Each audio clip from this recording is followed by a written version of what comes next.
Be a reminder to you all that this organization will not tolerate failure.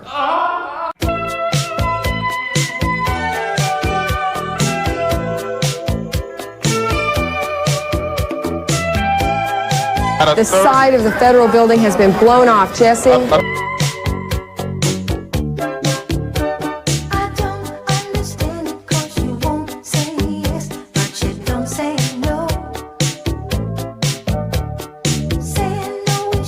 They believe they were part of a CIA project called MK Ultra.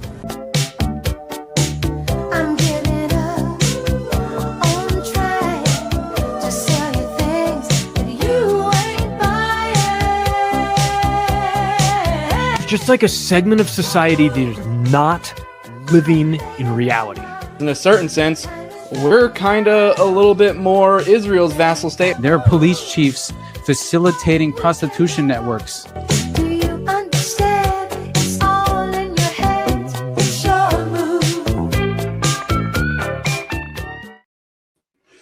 What up, everybody? Welcome to the Underclass Podcast with myself, Austin Picard.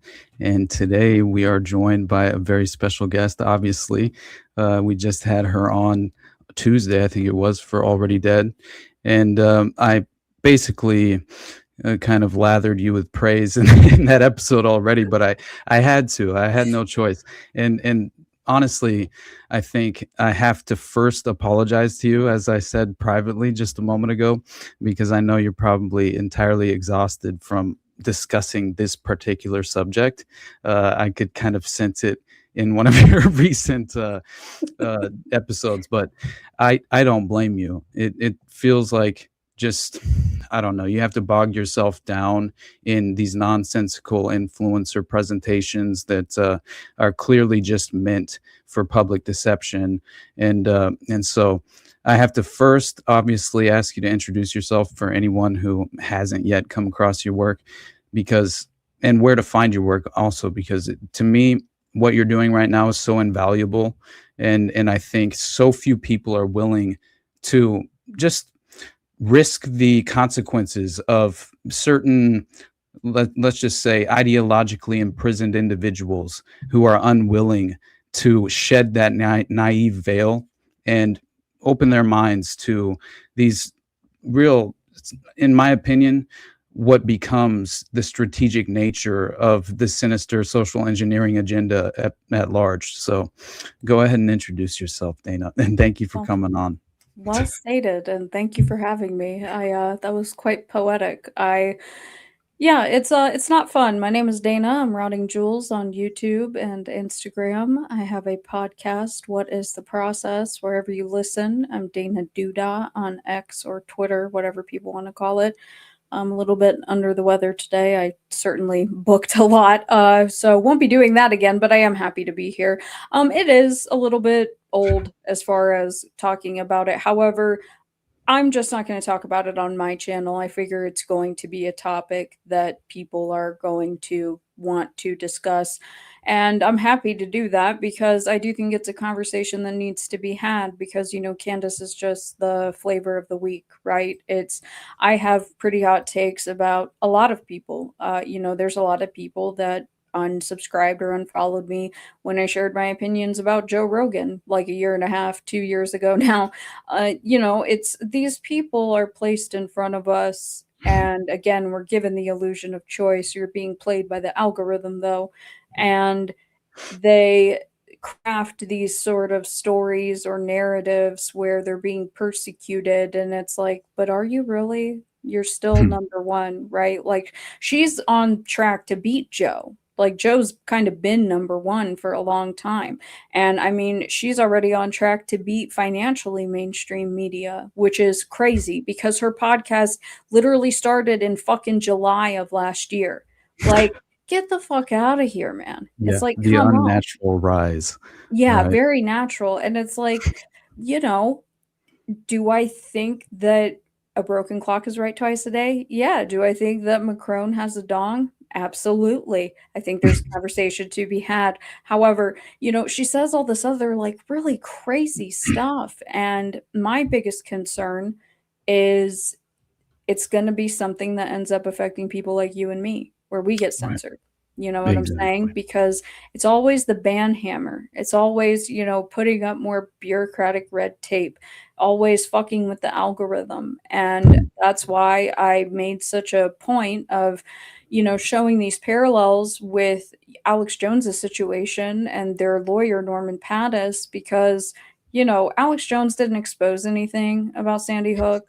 For Right. anybody that thinks that he did, nobody's paying $1 billion to anybody. That was a total fucking kayfabe. And go talk to Scientology about why they helped Alex with that whole situation. Okay. Yeah. However, like him doing that legally silenced dissent. Exactly. And what is she going to do? Because, in my opinion, she's running around talking about Mormon beekeepers and Egyptian planes. And I'm like, dude, there's very serious, like, fuckery financial wise going on with Turning Point and all of its octopus arms, because it is its own little octopus unto itself. And who knew that Arizona was so corrupt?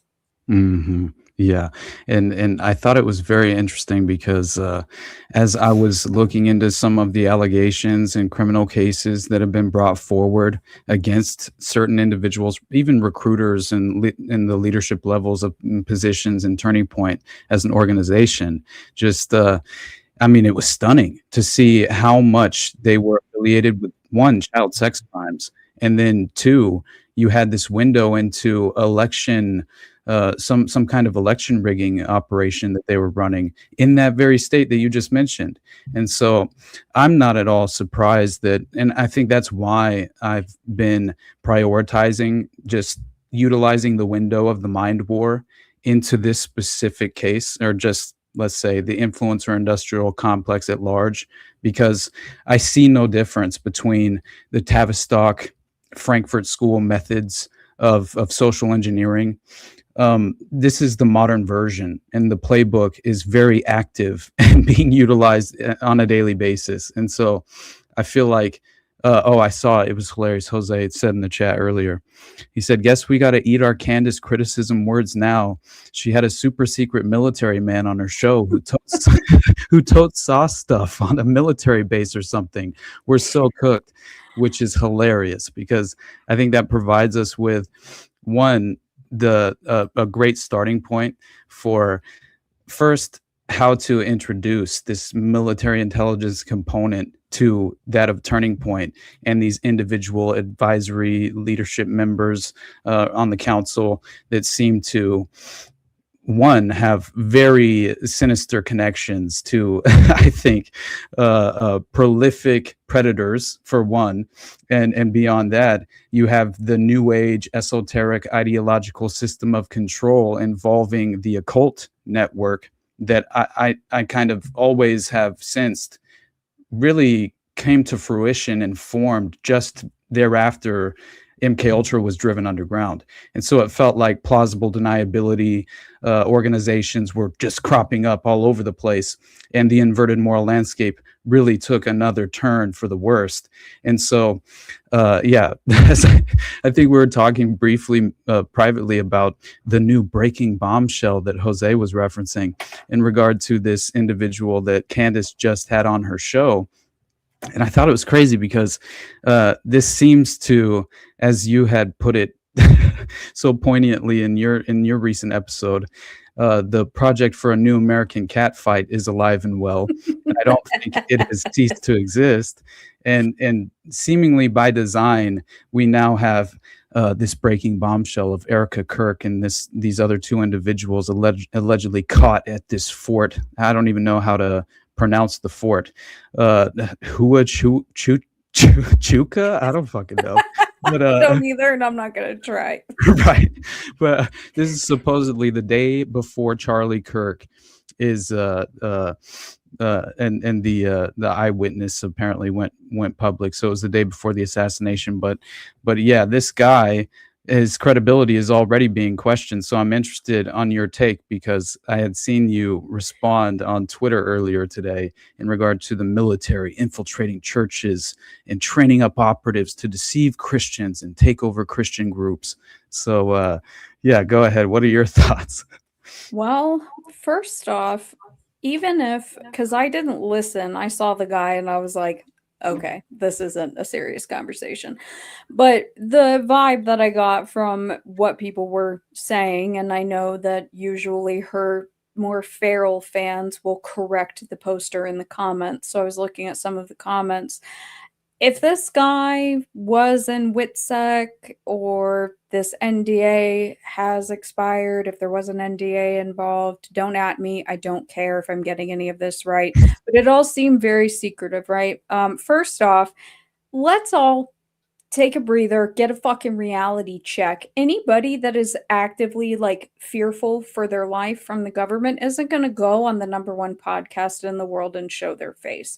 Okay, at least the Mossad tried when they went on Dateline 2020, where they sat there with like a baklava covering the guy's face, and he's in the shadows, and they change his voice, and he's like, "We run the world. It's our puppet show." Like, at least they tried. So give them credit for that. Do I think that this individual, it's weird, the stuff with George Webb, right? Like, and I'm not really trying to like summon him. However, that's a base that he talks about a lot. I think it's just fascinating timing that, you know, it comes out that him and John Mappin are related. They're distant cousins. That's fucking odd, right? George just lets that slip out of nowhere. They're in communication. And so we have, in my opinion, her Scientology handler, John Mappin. And then we have her sort of like really spooky, not Mossad, wink, wink, handler over here, George Webb. And they're both pushing her. He's talking about this base. And then this dude just sort of like comes out of nowhere. And there was the AmFest that started last night. And you know, it seems that the clip that I saw that Erica took some jabs at Candy Hook, and you know, she's like, oh, like there's no Egyptian military planes here or something, and it's like this is going to devolve, and I'm gonna hold on to my hopes that it busts out into a full-blown cat fight and that Candace rips out Erica's weave, because I just don't really see where else this can go.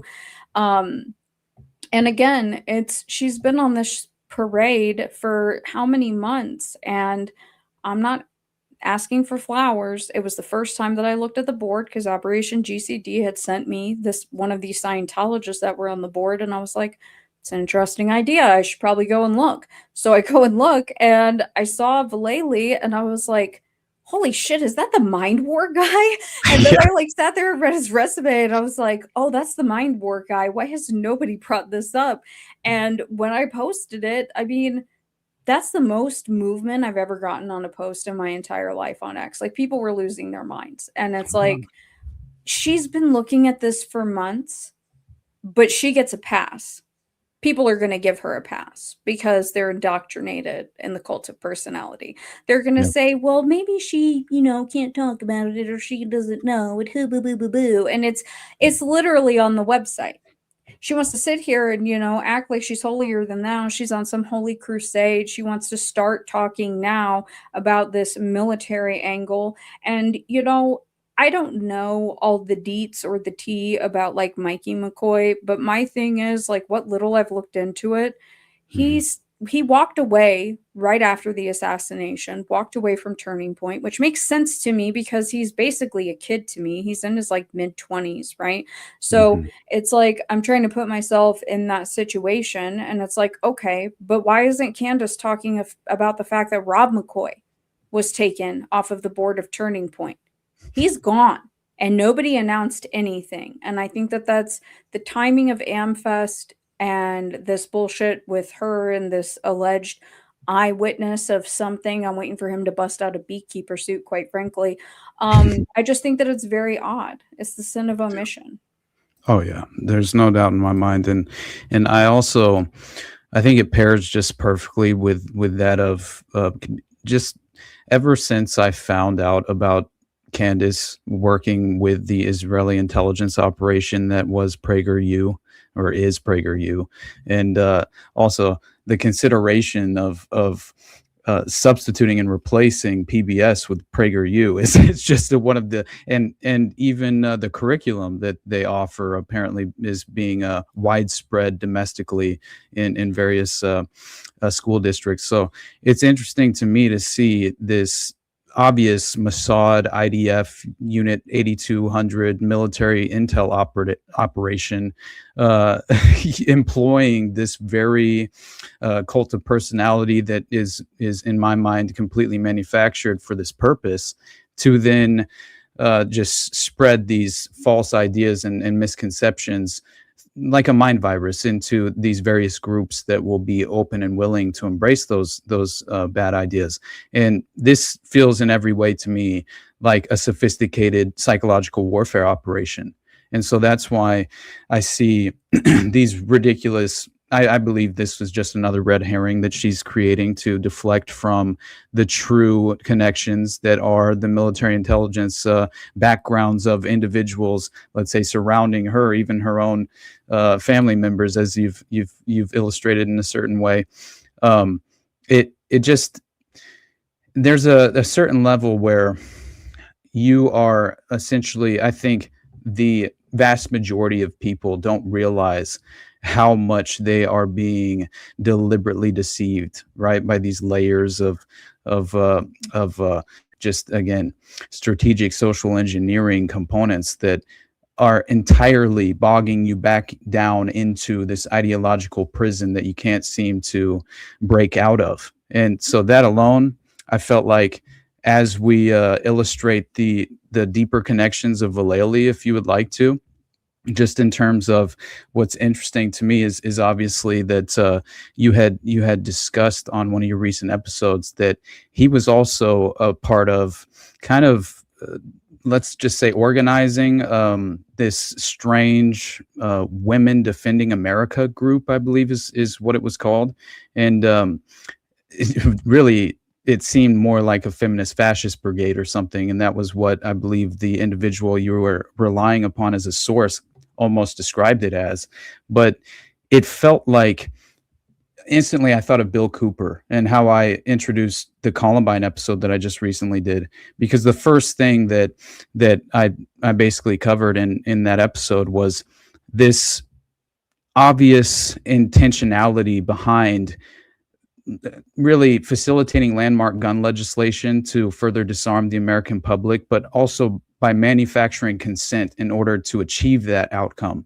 And so in every way, I just feel like understanding the psychological background of what some of these, even the modern Manchurian candidate programs that I think are still very hyperactive in the modern mass shooting context.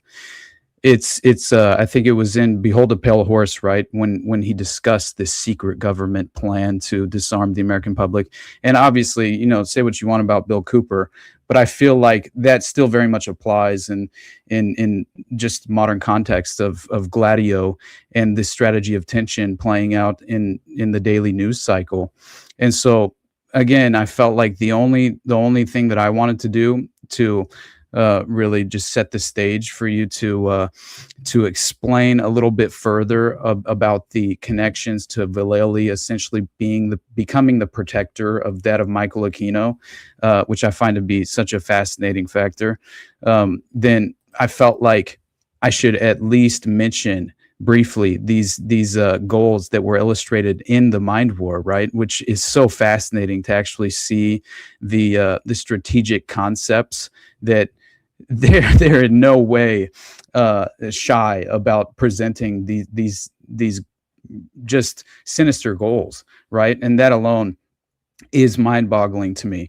But what I found crazy about the entire connection behind even the publication of the MindWar was that it all stemmed back to the JFK Special Warfare Center, Fort Bragg. You have these deep connections to all of these violent, emotion arousing false flags is what it's even referred to in the MindWar.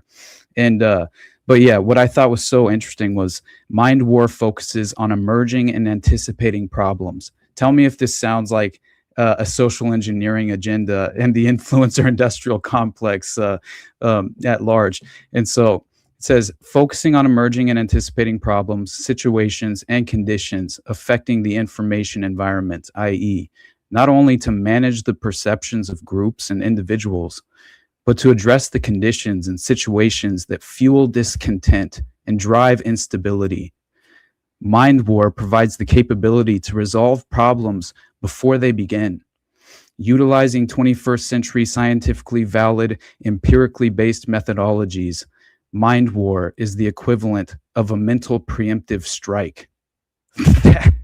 That is just extraordinary to legitimately describe what you are attempting to achieve and implement in real time psychologically is in terms of a social engineering agenda, and to be so overconfident that no one will be able to identify and acknowledge these very sophisticated methods as they are forced upon us, and in our subconscious minds are distracted and obviously leveraged against us. So anyway, sorry to be long-winded, but I did think it was at least a little bit important to explain the concept behind what these mind manipulators are actually, right, as I mentioned, strategically imposing upon the general public. So anyway.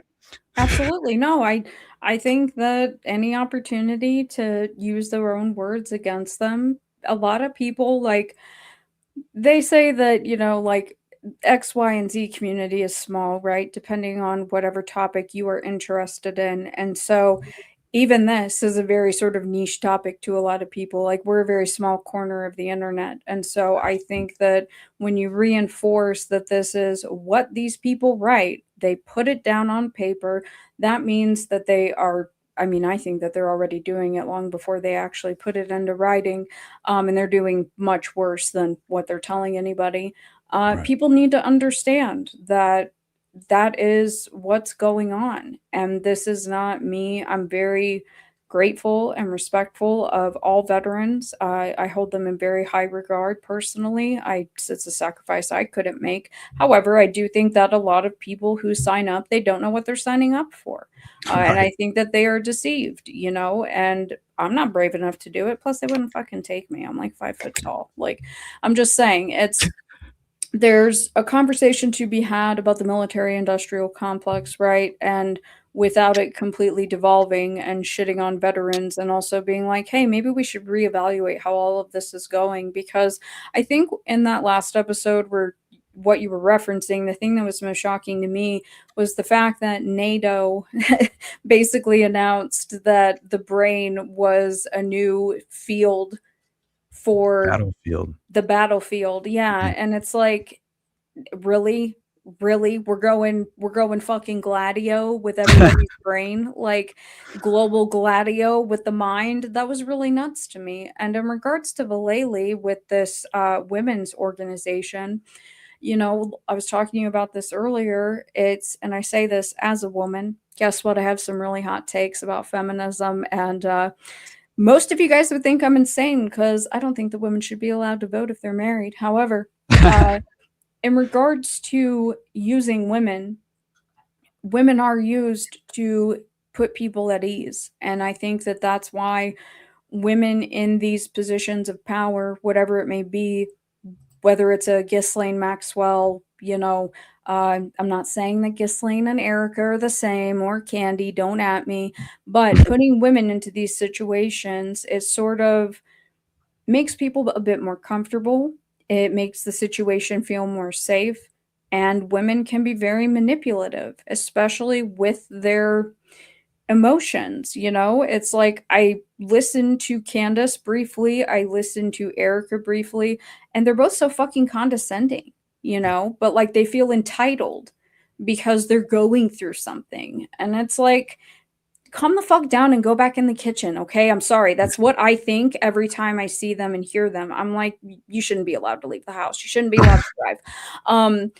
But, it's so when Vallely is getting this group together, and I think that Constance Cumby, the author of that blog, who's a lawyer, she had stated, if I'm remembering it correctly, careful, you're going to be accused of creating this fascist brigade. Not necessarily insinuating that it was feminist, but that it was just going to be a fascist brigade, right? Because Paul Vallely was calling for a way to disarm America, that was the last stage. It's very brilliant of him and Boykin, and I can't remember, I think it was McKierney, Boykin, and Vallely were the three that had organized this group. And yeah, it makes sense that you're going to get these, because, you know, she described some of the other women that had contacted her, like these good Christian women, you know, women that are probably not intimidating, very easy to talk to, very approachable, right? And if you start manufacturing consent in that sort of way, yeah, that's really smart. And I think that that's what they're doing now. They're doing the exact same thing. And people could say that it's paranoid, but it's like the writing's on the wall. Yeah, I agree wholeheartedly, and I think I'm very skeptical of Erica. I think from day one it looked like a sort of human honeypot operation at a certain level, and just their origin story of their relationship so strange. Let alone her little TV actress career for a short time on reality TV or whatever the hell it was. And then music videos, I guess, as well. But just seeing that and then pairing that with Candace, you see a very similar pattern and a rise to prominence. And it's unmistakable for me. I can't really set that aside and, and not acknowledge or identify what it looks like to me. And very much it feels like I just thought that interesting connection that I saw earlier about Erica being there are all these allegations that she's like a Black Widow, and essentially she even as I think you told me that what is it, Cabot Phillips or something is the name of one of her former boyfriends, I guess, who was like had a personal friendship with Charlie. And that's the way it seems. Them photos, they look like they're homies, you know. Mhm. I mean, is she doing the most for the team? I don't really know. Is she getting ran through? Maybe. Who knows? Like Charlie might have been a freak, you know. I have no idea, but I agree. These hoes ain't loyal. Like they've been like chasing clout from the jump. And it's Mhm. like, again, I'm not trying to shame anybody for their success, but like we got Candy Hook in this rap video where like she's getting a half of a second clip of airtime. We've got Erica all over TV with like these pageants, right? Where she's Miss Arizona. And I mean, they have her everywhere. And then, you know, she has that weird stuff with the Romanian Angels, which I mean, the fact that it went within less than like 12 hours of Kirk like being dead, where people were just like, Erica's trafficking babies out of Romania. And I'm like, whoa, whoa, whoa, whoa, whoa, guys. Let's all calm down for 5 seconds. This seems a little bit extreme. And it's like, you know, the reports seem accurate. I'm not saying that she had foreknowledge, but again, I think that this speaks to the power of especially a white American, beautiful, young, blonde female being there, bringing everybody's guard down, right? That Yes. would make sense to me because the local reporting, when you translate all of that stuff, it sounded like some Silsby stuff, like they were snatching up kids. Exactly. That's the first thought I had was Laura Silsby. And then, by the way, you remember Amy Coney Barrett and that very strategically devised PSYOP in a certain way to, in my opinion, push through and force through Brett Kavanaugh, obviously on the Supreme Court at the time. And but it felt like a manufactured story in many ways, and you peel below that surface and it seems as if it falls apart very quickly. But also she's one of the usual suspects. It turns out she adopted a few children and they were from Haiti. One of them was adopted from Laura Silsby's organization. Yes, which I'm just like, stop it right now. I can't do this anymore. Man. I hate Yeah, these people. this is how they utilize the NGO complex to effectively facilitate this international child sex trafficking operation. And we've said this so many times, it never is only in regard to just the child sex trafficking. I mean, the enterprise is an umbrella, and they have very much have these sinister just sexual proclivities, and various other, even organ harvesting and things of that nature play into this. I think when I covered Pizzagate, I couldn't believe how many private restaurants were allegedly had contracts with morgues and were basically presenting a cannibalistic menu to very elite celebrities and political assets, personalities and actors. And so it's just like, at a certain level, I do think there's an occult context to the ritualistic nature of even just some of these ancient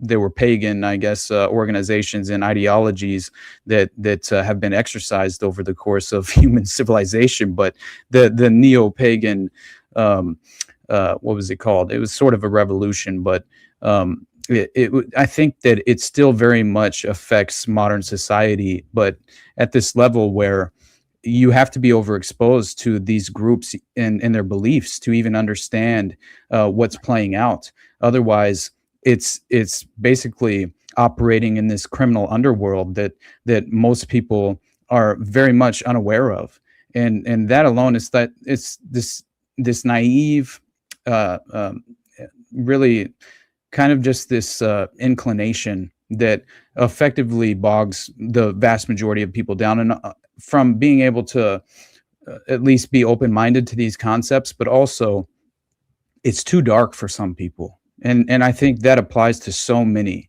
who just would rather not know, and when it comes down to it and it starts to get into that territory of let's just say not being able to resurface without having had some emotional and spiritual consequence due to the exposure to the details, then many people will just run away kicking and screaming and refuse to ever look back in that direction. And most people will probably use it to discredit anyone who is attempting to become a dissenting voice and hold power accountable.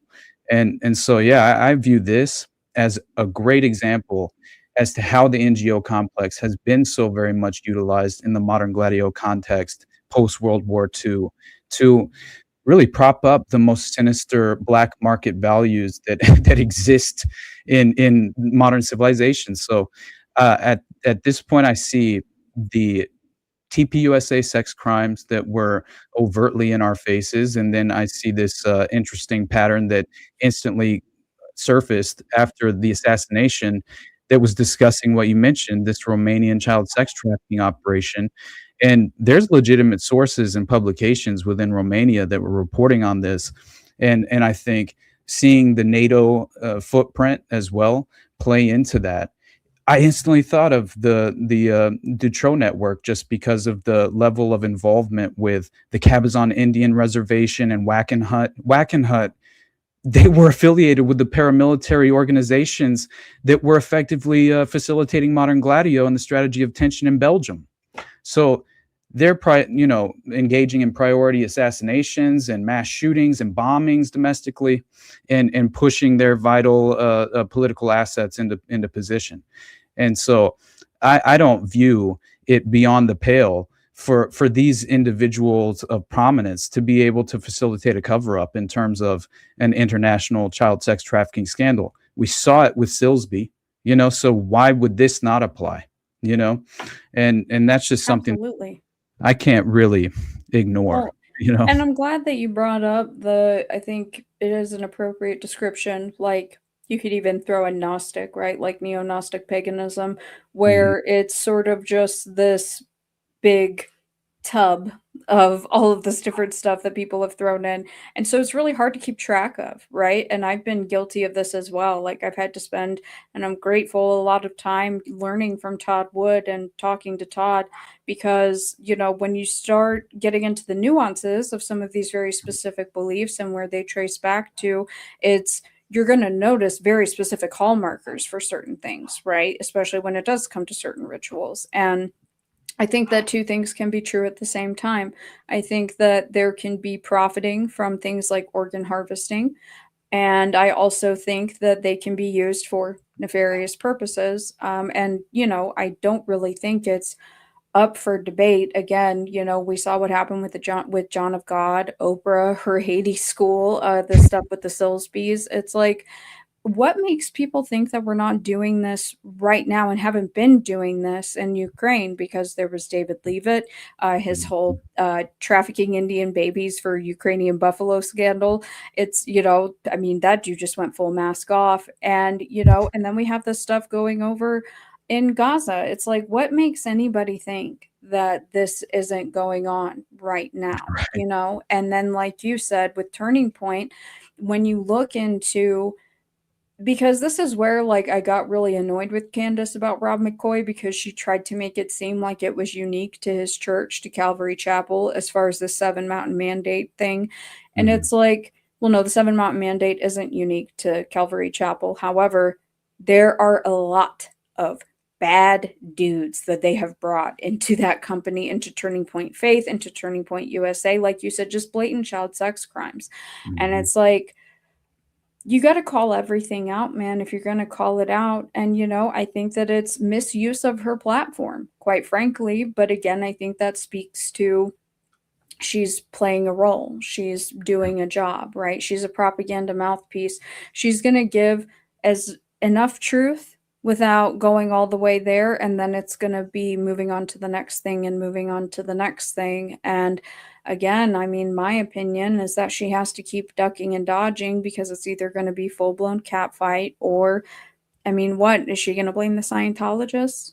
She's not going to blame the Scientologist, you know, but I mean, she's got this Macron lawsuit looming behind her, and we don't know if it's true. It's just rumors that there are people at Turning Point that are considering suing her too, you know? So it's like, she's said a lot of crazy stuff, you know. You can only say, well, I said I had a dream. Like what? Like she's a broke ass fucking Nostradamus? Like, shut up, dude. It's like, I don't really know how well that's going to pan out for her, because she does have a history of telling, you know, tales outside of school. So I don't really know. But I also think that there's shady shit that Turning Point is hiding with their money laundering. Where's all of this money going? It can't all just be going into politics. I think that there's shady stuff, like in regards to what happened to Charlie, whatever happened to him. And I think it's going to be a while, honestly, until we find out, if I'm being completely honest. I think that they are going to milk this cow as long as humanly possible, because there's a lot of money to be gained from this. You know, Candace is totally diddled the algorithm, because, you know, she's getting these super chats, and that money can be laundered easily, because YouTube takes the 30% off the top. Boom, your money's clean. Done. No problem. And I mean, she's pulling in 5, 10, 15, 20, sometimes 50,000 per episode. That's just in super chats alone. My God. Yeah, that's a hell of a strategy to launder money. It just yeah, reminds me of just another avenue like that of video poker, let's say, from one Stephen Paddock. I don't know. It's just so clearly obvious. Like, you're laundering money, man, you know, but Correct. But weapons. yeah, exactly. And probably children too, honestly, with who knows? You know, airlines. there's weird shit with his brother, man. Who knows? Yeah, it looks crazy to me, but yeah, you just have, and you mentioned the ridiculous dream statement that she made. That's the first thing that I was saying, right, when all of this was so prominent and getting the spotlight, was Candace Owens came to me in a dream and told me that Israel killed Charlie Kirk. And fuck, it's just like so much like, in my opinion, that is low-hanging fruit. You're not understanding the international power paradigm and how it functions. And this is a problem for me, because say what you want about the current genocide in Gaza. Obviously, I mean, the issue for me is that Israel effectively in its modern form as the current state, it's basically a tool to further facilitate this international agenda, which is, in my opinion, you can refer to it as the New World Order, but it's this new landscape of the power paradigm that has effectively been implemented at a level where all you have to do is acknowledge what's happening in Venezuela at this very moment in these various regime change operations. And even with Ukraine, obviously, I thought it was so fascinating that that there was just with this most recent Epstein photo dump. It's fucking nuts because there's allegations and implications that essentially you have a passport and text evidence of Epstein trafficking girls to the States from Ukraine and Russia in this newest oversight committee release. So that further reinforces what we already very much knew, which is Ukraine became the hub of human trafficking, basically. And organ harvesting. Exactly. There's old things that have been wiped from the internet that I have saved, like where it's, they're doing stem cell research, and then, it comes out that they're snatching babies out of these hospitals, and it isn't even your opinion. It's people can go to the United Nations website right now and go read like the UNESCO founding papers and the United Nations founding papers. These people talked about this literally a year after World War One, World War Two, where they put all this together was World War Two. It was a year after World War Two. These people all decided to get together and they were like, that didn't really go how we wanted it to go. So here's the new plan. And they implemented that plan. And it is a long game. And it's not just Israel. It's, Ukraine is very rich in minerals, right? And so is the Congo. Like how God only knows what fuck shit is going on there, right? Because hey, since they're black, they're not going to report on it. Let's all just be honest. God. Okay. I remember years ago when whenever Vice still actually offered occasional good journalism. Yeah, exactly.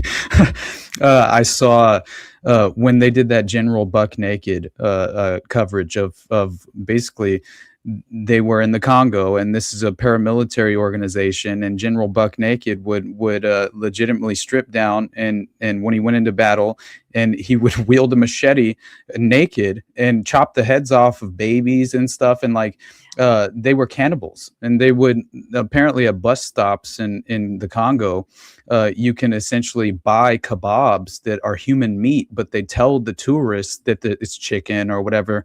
This different. It's just so crazy to me. So this has been used to be wild, dude. Right. It's a long-standing, it's, in my opinion, this is the international intelligence network that they very much formed post World War II and really completely entrenched systematically at a level to where it's not even considered to be the actual entity at just in regard to representing and reflecting our current dystopian environment that we reside in. But I do feel as if the vast majority of these intelligence organizations, there's really no distinction between them. I think they are most of the time pursuing a identical agenda, and usually it's benefiting the genealogical elites, let's say, right? This elite transhumanist group of powerful, prominent individuals behind the scenes that leverage the political puppets to their own benefit. So I don't view Mossad as, Mossad runs the show and they're dictating what the CIA is doing while they're running domestic operations, unbeknownst to the American intelligence apparatus. Get out of here. Like, when did we stop criticizing people like Bill Gates? Can we go back to that? Like, that psycho's still running around. You know what I'm saying? Elon Musk, there's plenty of people here that we can criticize. And when did we stop all that? That's why I say, like, there's a conversation to be had about Zionism, and I think part of that conversation is in the historical context of its founding, its how it grew and where it is today, because it's such an emotional conversation for people. But fortunate for me, I understand history, so that doesn't fucking work, and I will just shut it down. But I think that the conversation should be had so that people can have a better understanding of it, because again, it's like everybody's just looking over this way, Israel. And it's like, you guys have been ignoring what these people have been doing this entire time, and they used to be the main focus of like the alternative media, so to speak, right? Like where it's like, look at all this weird shit that they're doing, whether it's Bill Gates, whether it's Elon Musk, whether it's Sergey Brin, Alphabet Company, 23andMe. It's like everybody forgets about all of this stuff now. BlackRock, exactly. It's like all of these things just have sort of fallen to the wayside, all because everybody thinks that Israel is the boogeyman. And it's like, they've been around the entire time. You guys are just now starting to pay attention, and you think that now you're woke. And so like you're edgy, but you're not going to call yourself woke. You're going to call yourself based. Like, let's just make some fucking cohesive sense for once. Okay. Go study a history book. It's not a secret that the Nazis collaborated with the wealthy Jews. I'm sorry. This is just a fact. It is what it is. People don't like that. And again, I'm not criticizing the people of a nation. I'm criticizing the government and its leader in particular. And if people can't separate that, then quite frankly, in my opinion, like I'm not a black pillar or a doom pillar, but if people cannot make that delineation, then we're fucked. Yeah. Because people are too emotional about this stuff, and it's a waste of time. You have to be able to separate it. That's the beast. The government is the beast, just like our government is the beast. And right now we have the Don. We have the Trump sticker on the shit show that is running around right now, right? But it was Biden. Don't forget. And then we had fucking Obama, right? Like we've gone through all of these different iterations, and what has really changed? Nothing. Yeah. Just the PSYOPs. We had Black Lives Matter, right? That was crazy. Everybody wearing their Rona masks, like out there burning down cities, acted all hood rat, sitting on tops of cars with the fucking mask pulled down like below their nose. And I'm just like, what a time to be alive. This is wild. And then we have like just COVID within itself. And then, we have all of this stuff going on. And it's like, I don't know what to tell people. Yeah.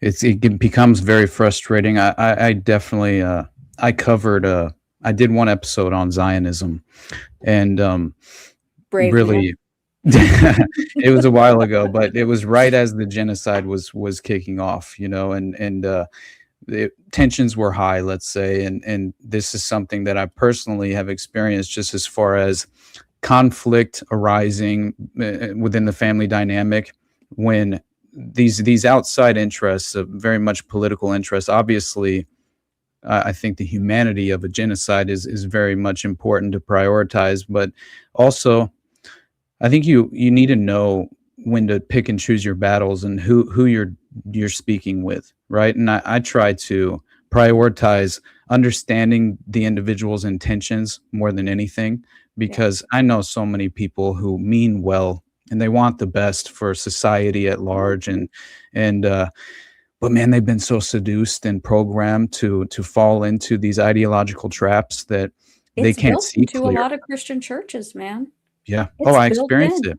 I grew up in Northwest Arkansas, and my grandpa was a deacon at the Baptist church, and this is just like, I was fundamentally a prisoner of my own experience, but that doesn't mean, I'm not obviously criticizing just the spiritual nature of believing in God in any way. But I will say everyone should understand the institutions themselves are corrupt and compromised. And so when you have this unfortunate reality of, I view the communal aspect of going to church the most important. Obviously studying the scripture, of course, if people would choose to do so, I think it's important as well. But I'm just saying that people are very much, I think, underestimating this lack of community that we've all been ushered into the digital landscape. And this has distorted our vision and our principles. And that was the ideological subversion that Yuri Bezmenov screamed about in 1984 with G. Edward Griffin. And the first thing he said was demoralization is the first step. And that's exactly what I see happening. I mean, I try on a daily basis to remind myself, and as I said on Tuesday, what matters most, and prioritize, reflecting on gratitude and how much I'm in a better position than I once was, and again, just spotlighting the positive in life, and that is necessary whenever you dig deep into these rabbit holes, and man, as I said, your soul is in jeopardy at a certain level, and I do occasionally, I mean, I get emotional. This is why I can't live stream my solo podcast. Like, I have to do other takes and stuff because I legitimately start crying sometimes, like it's just a reality. I'll be in the moment trying to quote someone who's endured some heinous, sinister form of abuse that is almost incomprehensible, and then the children. Obviously, it's just so soul wrenching to read through those cases, that you always have to remind yourself. Obviously, there's a limit to our prosperity, but we can legitimately engage in actively pursuing or just say practicing our principles and exercising them on a daily basis, and trying to hold our family or keep them insulated from the overall consequential nature of the state, right? And I think as long as we have the best intentions and we're trying to have these discussions in a way where we can hopefully convince them otherwise, occasionally you just have to decide that it's not worth it because you want to maintain a relationship with someone you love, and that's a sad place to be, but it is what it is, man. It's not worth it. I agree. It's not worth losing your family over. And people say, oh, well, you're not willing to draw that line at genocide. And it's like, look, man, I sat there and watched a fucking genocide with the Black Mirror, right, in my hand for, 2 years. Like, do you think that I wasn't frustrated, especially like the bombings that happened at hospitals? Like, I was watching all of that stuff go down in real time. It was very traumatic. And it's like, a lot of us were watching it go down in real time. And it's, most of us want justice. We want things to be right and to not have to sit here and watch these things. But again, there's a generational disparity where, I have a great deal of empathy because it's still Cold War propaganda being pushed that was already beaten into boomers' heads, right? And so is it really worth losing your family over? Because I don't think that your family is endorsing a mass genocide. They don't see that as what's going on. It's the same way that Vallely was involved in selling the, Iraq war, right? It's the exact same thing. I'm sorry. Like, in a different context, it is. And he was like media a special contributor to Fox News during that time, wasn't he? Yeah, he was he was part of the Pentagon military analyst program. Like, tell me something spookier, okay? And it's, but the media landscape has sort of changed, and these older people are going onto the internet. They're getting their information from alternative sources, and so it's, I think that you approach the topic with love and, with the notion in mind that they're probably not going to change their minds. And it's not really worth it, because I don't think that everybody's out here, willingly acting like or believing that, genocidal maniac, slaughter of innocent civilians for years is okay. I don't believe that. I think that it's a lot more complicated than people would like to make it out to be, because they want an easy answer, and there is no easy answer. Exactly. Yeah. And but I do definitely believe that through understanding as you had mentioned, the origin story of the Zionist project and Theodore Herzl and these various individuals within British Parliament and obviously what was the I'm forgetting the name, it's escaping me right now, but it's essentially the principle of the 60-40 principle, I think it is what it was. But basically, funneling Jews into the state of Palestine at that time with this false framework of claiming, no, we won't. We're just grateful to essentially, be offered a place of refuge, and we essentially will not even participate in the politics of the region and the local politics and things of that nature. And then the ultimate goal strategically within the Zionist project and the individuals within British Parliament was to essentially funnel in as many Jews as possible within this window of opportunity to gain the majority. And as soon as they did, they would then purge the local area and hopefully set up their own state, which is essentially what took place with these various paramilitary groups, like Menachem Begin obviously was affiliated with, and then became the leader of the Israeli military for the longest time. But yeah, I'm talking murdering babies in mothers' arms and things of that nature. It goes dark as hell, and that wasn't only the Zionist paramilitary organizations, but also, I'm not saying that the paramilitary groups that the Islam, the Palestinian, let's just say the individuals in that area were relying on to defend themselves were completely innocent of war crimes or anything like that. But yeah, when you have these Zionist paramilitary groups bombing and basically attacking the British forces in the region to force them to basically withdraw. It's just interesting, just to understand the entire military strategic standpoint of how the modern state of Israel was formed. And in no way was it a divine prophecy by God. It was implemented by complete and total sinister, sadistic bloodshed and also lies. Just ultimately these falsehoods that were presented to the people in the area to basically open them up to becoming willing to allow this to take place until they strategically turn the tide. But anyway, we don't have to keep discussing that. Obviously we could talk about let's shit on the crown. I'm always down to clown. Okay, let's shit on the crown. Like, people who don't know, like, there's the British Israelites, like, the 7 tribes of Israel. Like, there's a lot of things that come out of the crown. And again, I think that the wrong boogeyman is being looked at. I'm sorry. And it's, again, you look at the institutional structure and the institutional corruption. You don't look at the everyday people that are there. I feel the same way about cults, right? Like, I think that the everyday parishioner is well-meaning, wants community, and is there because they're looking for something to believe in.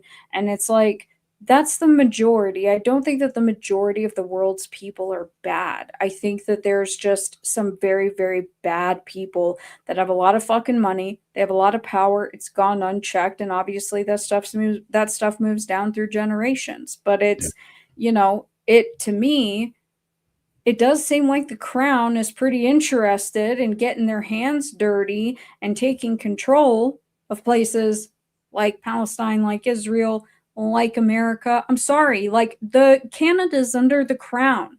Yeah. Like, they answer to them. It's like, come on, guys.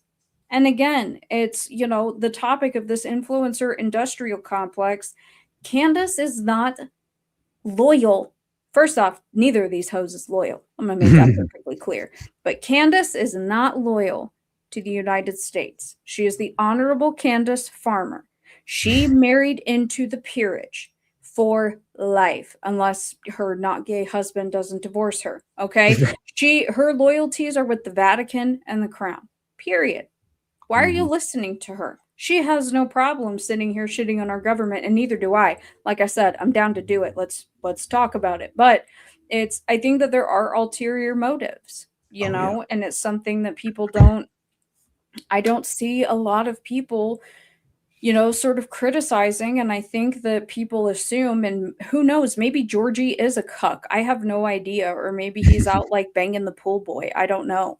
But it's like, you would think that he would step up at some point and say something, because his dad released a press statement basically saying that he did. Yeah.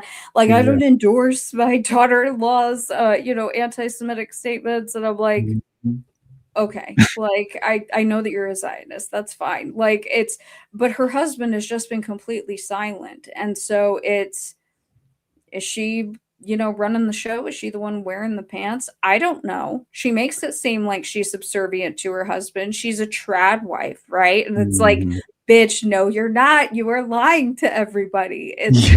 I think that people shouldn't give the crown such a pass. They're extremely fucking diabolical. And, I would say if you ask anybody in Africa, they would agree. Oh yeah, and I think I'm not falling for the kayfabe of Candace being anti-Zionist. I just don't believe it, and I think she's really what she's doing is she's present. As I said before, she's setting the table and then misdirecting people within the context of the conclusion. And essentially, I believe that will inevitably lead to this sort of utilizing anti-Semitism as a justification to crack down on the First Amendment. And whether you have, because I think I see so many different people falling into the trap of this almost clown version of presenting who the boogeyman is, as you mentioned, being Israel.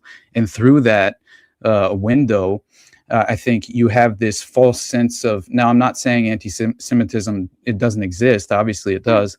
But I'm saying there's a very much a manufactured false sense of anti-Semitism that has been, I think, thrust upon us subconsciously to believe it's far worse than it actually is. Well, I'm And sorry. I'm going to say it. I'm not trying to cut you off, but I've got to put it in here because I think it's very relevant. It's the same thing. This is going to be a hot take. Don't give a fuck. It's the same thing with the transgender stuff, dude. yeah, Tavistock had to roll that back. They Yep. shut down Tavistock for a while. Tavistock admitted that they were experimenting on those kids and lying to those parents and that they didn't know what they were doing. That was some straight up, you want to talk about Operation Paperclip, Mengele type shit. That's Yeah. what they were doing, but it was forced down everyone's throats.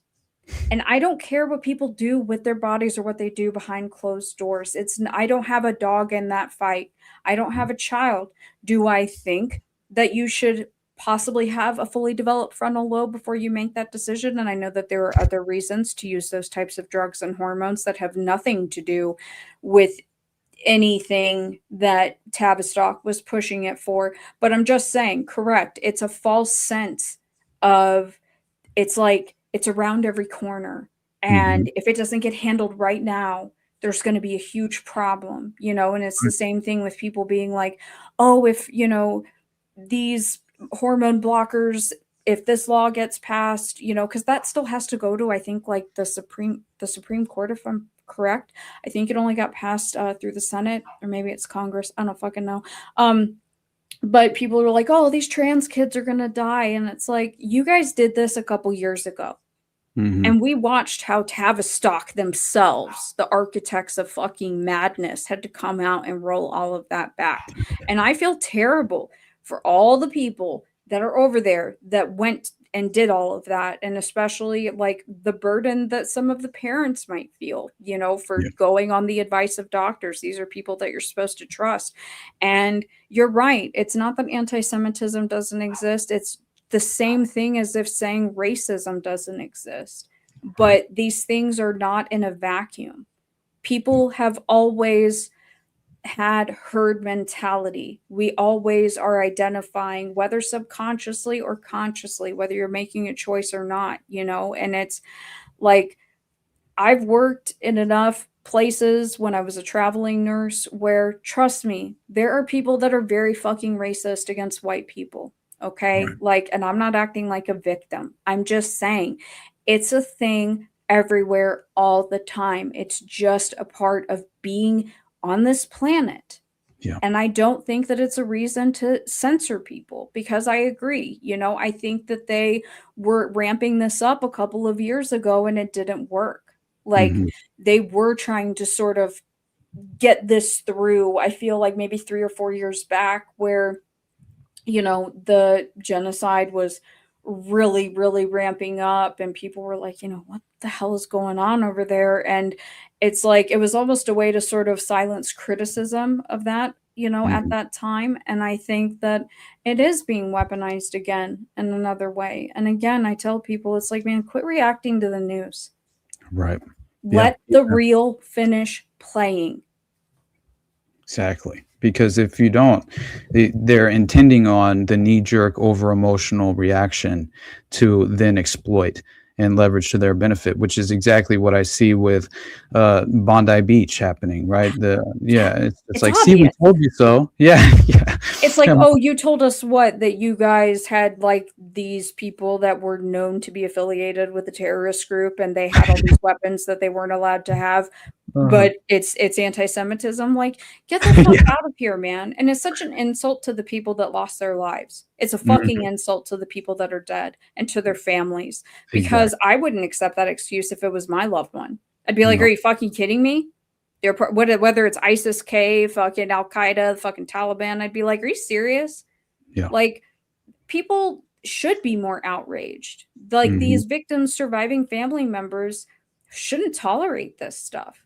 But, we've been conditioned by the media where we're not allowed to question victims or victims' families and all of that. And they're sort of put up on this holier than thou pedestal. And it's like, sorry, y'all done fucked all that shit up with Idaho 4. Like, I'm questioning everybody now. I don't give a fuck what you said happened. I'm coming for receipts, and I'm going to be asking questions, because I think that gives people not only, it's like this sort of like sense of a false shield where they don't have to answer questions, even though it's very clear that there's some shady shit going on. It also just sort of idolizes or makes like a false god out of victimhood. And I think that that's really gross, because that also feeds into the censorship thing. Exactly. That, what that reminds me of is the family members of Abby and Libby in the Delphi murders, who seem to not really be pushing for disclosure or any transparency during the court hearing or the trial or even the preliminary process. I thought, man, I just, like, as far as conceptually, I was trying to play devil's advocate and imagine a world where I would react like that. I mean, I personally can't, but I can see where other people might have that reaction, where they would rather not have this go as public as just in terms of the reflection on your family and being known for such a heinous thing. But at the same time, it's like, that wouldn't be a concern for me at all. All that I would want is full transparency, and to have as much of the evidence presented to the public as possible to get some answers as to what happened to my daughter. Right. And you would think. But the only one thing I wanted to add about the racial component and anti-Semitism is I personally experienced I know some of the people who treated me like this when I was managing a store, and where I was essentially in an area where I was the minority. Right. And this was when I was trying to make the financial transition into the state of California around 2017. And so I had to first get some sort of just foundation set before I could move down the hill in any real way. So I was up in the high desert and near the prison in Palmdale. And this is just crime-ridden area. Okay. And there's essentially, I found out once I moved there, because I was first working at a hotel, was basically, and it was on the other side of the highway of the prison. And so essentially all the guests who stayed in the hotel were from South Central Los Angeles, Compton, Watts, wherever. And they were coming to stay for a brief period of time to visit the individuals in prison. And so it was also interesting, because I found out there had been like a 25-year gentrification pipeline set up from South Central Los Angeles to the high desert, because they wanted to gentrify that area to basically build SoFi Stadium. And and so I found that out, and I was in the middle of basically that operation playing out and the consequences of it. And so we're talking high theft, a lot of homeless people. But I was forced in the early days, before I could transition out of that field, I was forced to basically stage the store for COVID, while I was refusing to wear a mask myself, like as long as possible, until corporate and district came down and said they would fire me if I didn't. And so essentially I would have it a little below my nose so I could breathe, or I would every chance I got, I would go in the manager's office and just try and take that damn thing off, obviously. But I'll never forget, because I had just a lot of different Black people who would basically try and play the race card, but I felt like they weren't actually racist. You know, it just was so convenient that they were going to leverage that in the moment and exploit it. Yeah. And that, I'm not, you know, obviously I don't really speak in terms of collectivism, because I don't look at group dynamics in that way. I think most of it's contrived, but people fall into that victim mindset, but also just the convenient nature of exploiting that as well. But hey, do you mind real quick before we actually get into, because I did want to talk Delphi for just a little bit. Can I go to the bathroom real quick? Can you hold this down? No, you're not allowed to suffer. I'll watch the chat. Go on. Thank you so much. I'll hold down the fort. Well, you guys are stuck with me. Hello. There's Ivy Jane, the not lesbian that I was low-key hoping was in love with me. Hope everybody's having a nice day. I look like a fucking hobo because I'm a bit under the weather. Didn't have it in me to put any makeup on. Anybody have any exciting plans for this weekend? Anything fun?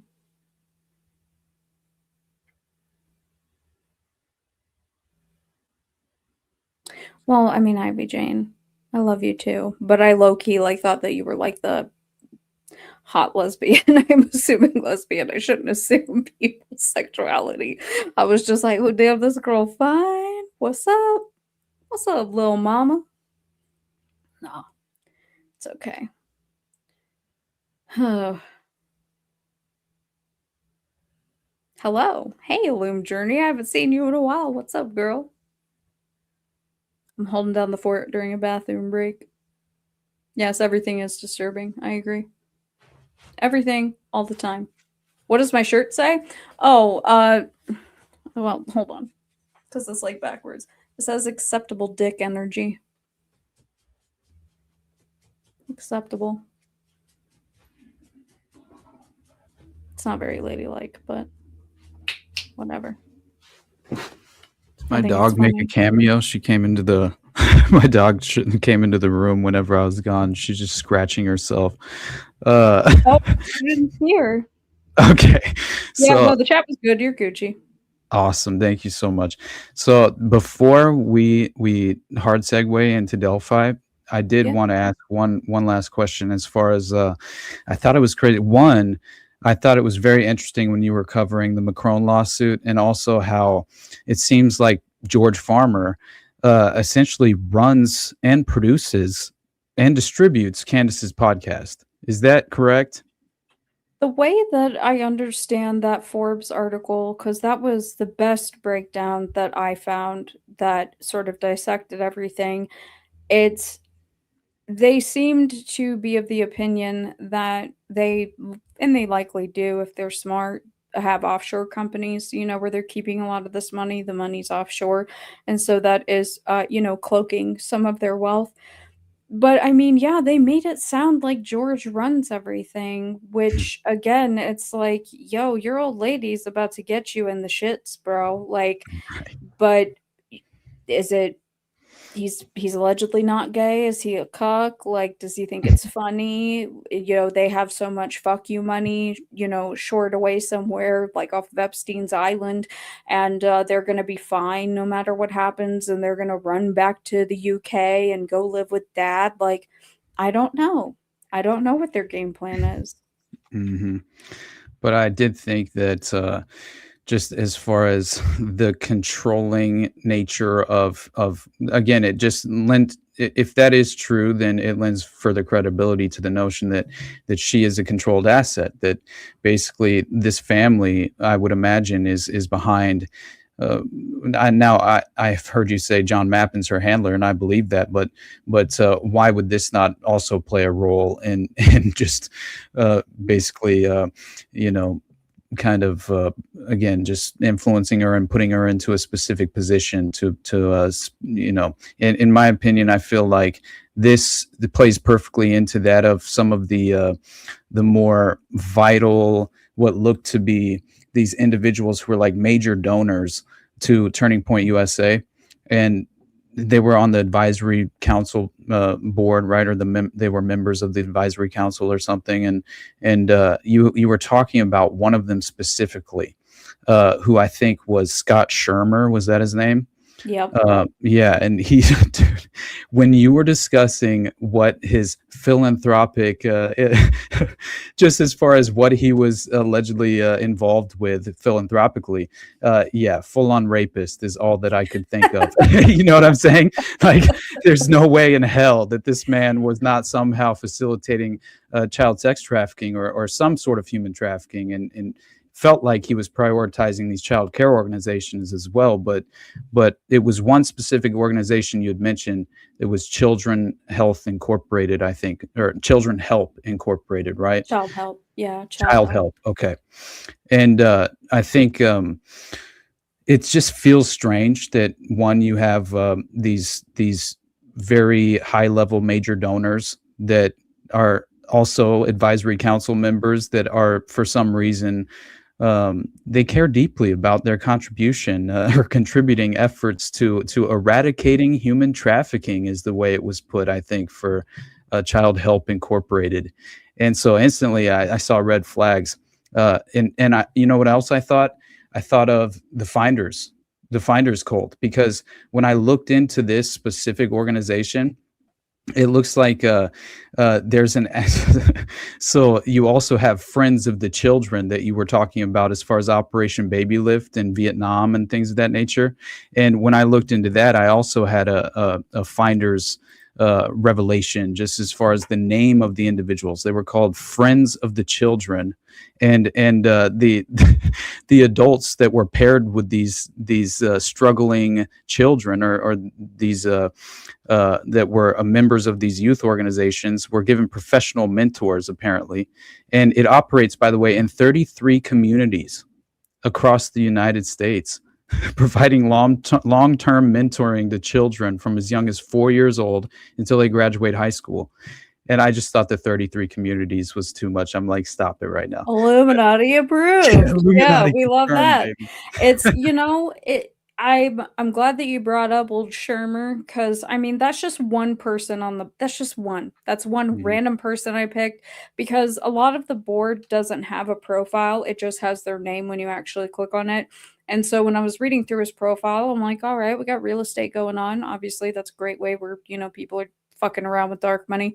But then when I saw child help, I was like, here we go. Let's pull this thread. And then again, like you said, when you look, the origins of this is Operation Baby Lift. I mean, that was one of the largest in your face, painted as philanthropic, human trafficking operations in broad daylight. And I was not aware at the time. I knew that Hugh Hefner's plane was involved in Operation Baby Lift, but I was not aware that it was Mr. Yul Brynner who set up that whole arrangement. I think that that's extremely dark, given what these guys were doing during the time of Manson and afterwards. And that's why I said, of course, this is going to lead back to like post-Manson paranoid Hollywood, right? Where and then it becomes sort of couture to have a Vietnamese baby, right? Like it's sort of in, and but it's the same shit with, the Citizens Commission on Human Rights. There's a cutout that the Khashoggis run in particular. They're basically in charge of it for Scientology, where they are in Ukraine and they are in Palestine, and it's these Scientology schools and centers for little kids. And it's like, what the fuck do these kids need when there's a war going on? Right. They don't need to be audited. Like, you guys are not there for good reasons. It's all of it sounds really good on its face, but when you don't know where the money's going and you don't have a follow-up or transparency in regards to what's happening to these kids, and I think it's Mhm. really sus that Child Help sets up their own foster care homes. Like, That's I very strange. just, yeah, it's disturbing to me. It's very disturbing when private money, and I'm not saying that DCYF is good or not corrupt. I mean, I think that that's a joke. I think that everything should be burned down and we start over. However, I think that when private money comes in, it's it's tainted. It's just tainted. And especially when you don't know where that money's coming from. You know, why is Scott Shermer on the board of these two organizations, and he's, you know, taking money from his nonprofit and sending it to both of these organizations? And how many more times is that happening with these other board members? It's like NGO musical chairs with this stuff. And I bet if somebody sat there and dissected the entire board, you're probably going to see a repeat pattern of all these different charities. I think it's unacceptable that the president of Child Help pays herself $500,000 a year. That's shameful. You should not be allowed to do that. Pretty sure you're also not allowed to do that. These people just, again, their power goes unchecked. And somebody should go check on those fucking kids, because God only knows. It's when you're taking a paycheck home like that, Mhm. you're not philanthropic at all, in my opinion. No, there's no way. It feels like it's a major scam as far as the Child Help Incorporated, because I looked into this and just after, because instantly I had to note that down. And so I just did like a cursory search on scandals and lawsuits that have been brought forward to against Child Help Incorporated. And it looks like this is just a major scam and is apparently a notorious scam facing a litany of lawsuits claiming they were approached by deceptive representatives who convinced them to give what was supposed to have been a one-time donation, but evolved into a recurring monthly charge. There were many different lawsuits that I found, but one of them was in regard to Christopher Thomas, who was a plaintiff and accused Child Help Incorporated, as apparently what he had said, and his attorney, they filed a complaint against Child Help alleging the following facts. A Child Help solicitor approached him in downtown Denver. In response to the solicitation, Thomas made what he believed to be a one-time $10 donation to Child Help. Thomas paid with his credit card, did not authorize any additional payments to Child Help. Nonetheless, Child Help subsequently used his credit card information to convert his one-time contribution into a recurring monthly charge of $10. So obviously this is a lower level case, but still, But how many people are they doing that to? And that adds up real quick, and that's all tax-free money, right? I mean, obviously there's a processing fee with whatever, you know, credit card or bank, but I mean, that's pennies on the dollar in the grand scheme of things. And it's, yeah, that's, again, that's just one guy. That's one guy where you see blatant money laundering. You see this dark money moving around, and it's, you know, is Turning Point going to end up with their own sort of like, I mean, they already are, you know, in schools all over the place, but are they going to open up some type of similar arm? These are things that people should consider. Like, don't donate your money if you don't know where it's actually going, and don't trust what they say. You know, why is it like we follow the money with Epstein or with Clinton, but we don't hold that same standard to everybody else? You should be following the money. I do think that Turning Point and all of its arms should be investigated. And I also think that all of the conflicts of interest that are just very obvious on its face of certain board members, whether they are in positions of political authority in other states, who would be lobbying in the interest of, you know, big oil or big pharma, or on their own nonprofit, or like on boards of other nonprofits, where we can see that they're kind of like playing the shell game with money. It's like all of those groups should be investigated, and people just stop falling for it. They're playing on your emotions. Oh, you're a complete animal if you don't want to help kids, right? Like, that's how that works. That's what Oh, they said. You don't want to help kids? Exactly. How dare you? And it's There's like, an fuck entire off. Exactly. There's an entire thread dedicated to Child Help scam shadiness on Reddit. And we just talked about Denver, but this was in regard to Nashville. And you had another example of a child help rep in front of a restaurant who apparently was going about achieving the same sort of scam of that I just previously described. So I don't know. It's crazy, especially when they say that the pitch itself is by exploiting the emotional context of the abused children, and that is the reason why they were able to receive these one-time donations, and then obviously manipulate that into a recurring charge. So I don't know. To me, it just, again, we get a perfect window into the corrupt nature of this organization as a whole. And for this individual to be on the, obviously the advisory board of Turning Point, I mean, you cannot set that aside. And there's no, I cannot really distinguish between the two. It makes it seem more and more like Turning Point itself was a major PSYOP, and potentially created for the purpose of, I don't know. I view it as escalating the culture war all the time, because it does feel like that's a part of the agenda, but it's not ever limited to just that, as we talked about earlier. But it is a part of the Seven Mountain Mandate culture. That's a really big part of it. And it used to be secular. Yeah, it used to be a secular organization.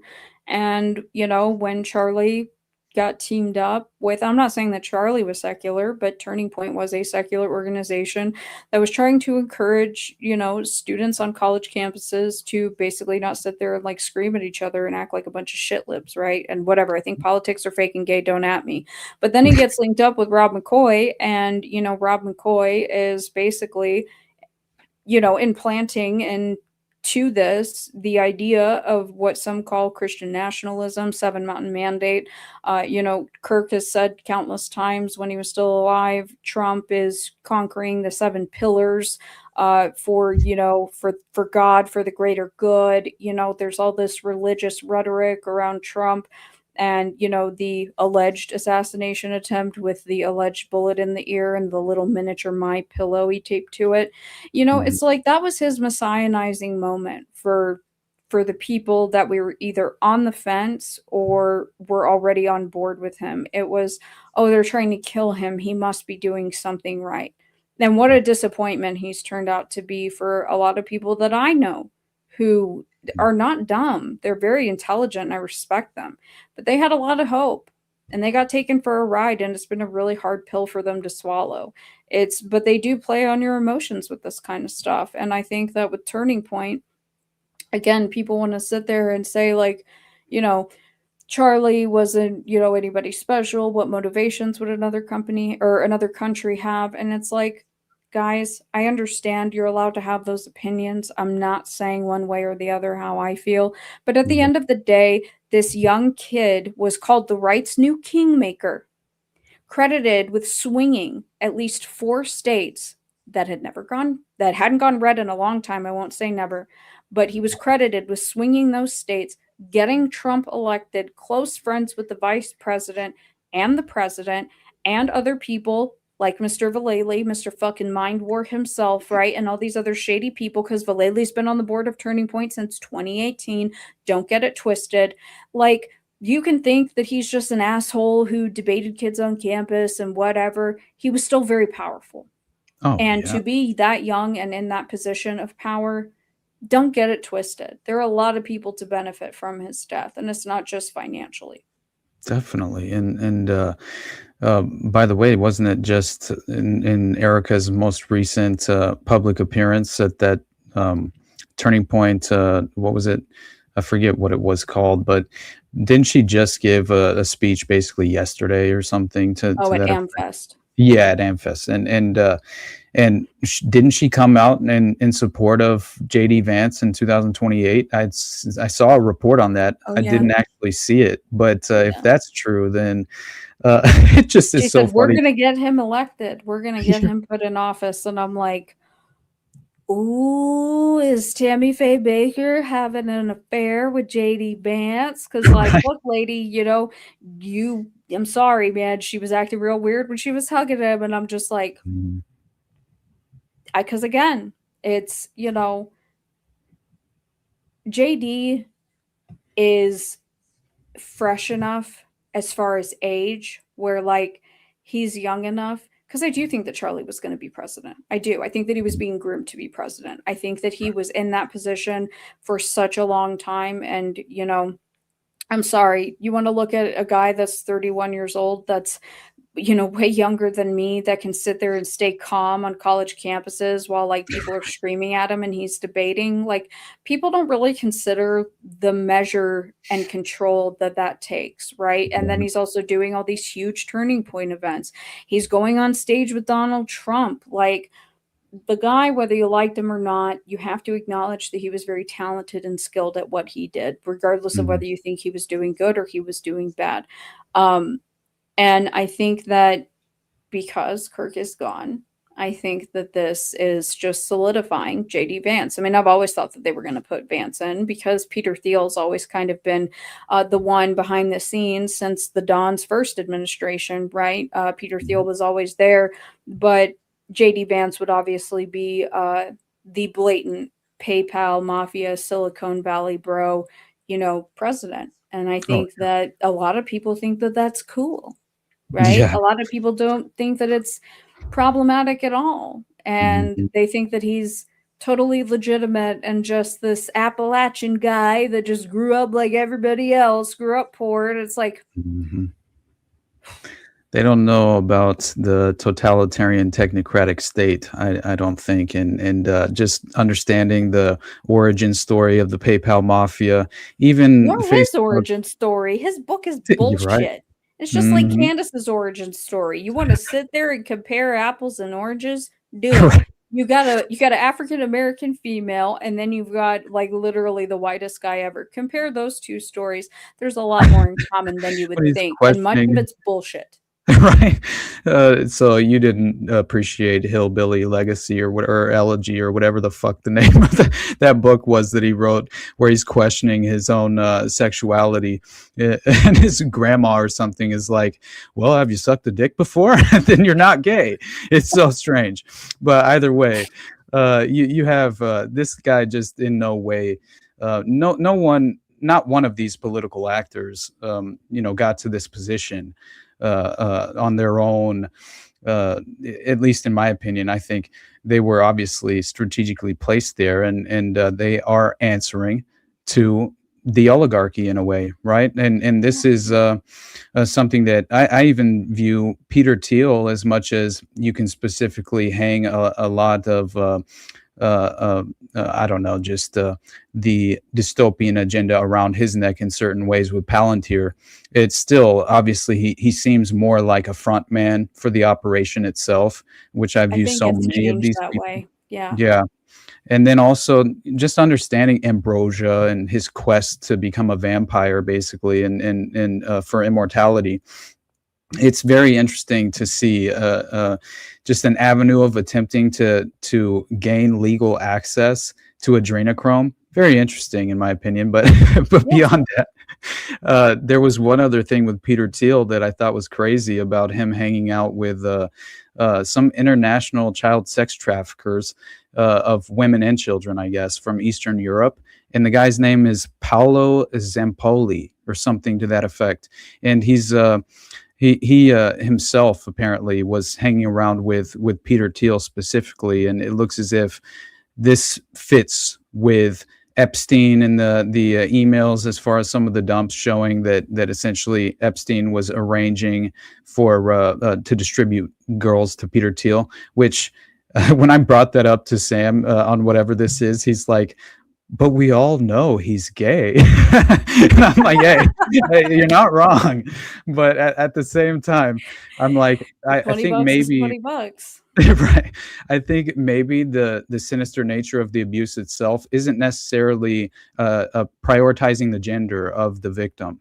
Correct. Not in every sense, I wouldn't think, but there was It one also other doesn't hilarious. have to be it also doesn't have to be sexual, man. Exactly. Yeah, you're totally Peter right. Thiel's out here talking about the Antichrist and, you know, throwing the heretics ball with his Founders Foundation. Like, Right. it doesn't necessarily have to be sexual. And Right. also, don't know what, you know, whatever his partner is into. I mean, he murdered the last one, allegedly, supposedly, threw him out of a window in Miami, out of his penthouse. And it's like, again, I think that you're right about Peter Thiel, and I'm glad you brought it up because I've thought that low key that like now he's almost like the public consumption face, and that's why he's sitting out here looking like he's yacked out of his mind on Colombian Bang Bang, just like talking about the Antichrist. And I think that there are some other things that are going on behind the scenes, and Epstein wasn't an aberration, No. and the network hasn't stopped. And No. there's multiple Epsteins out there. There's multiple Ghislaines out there.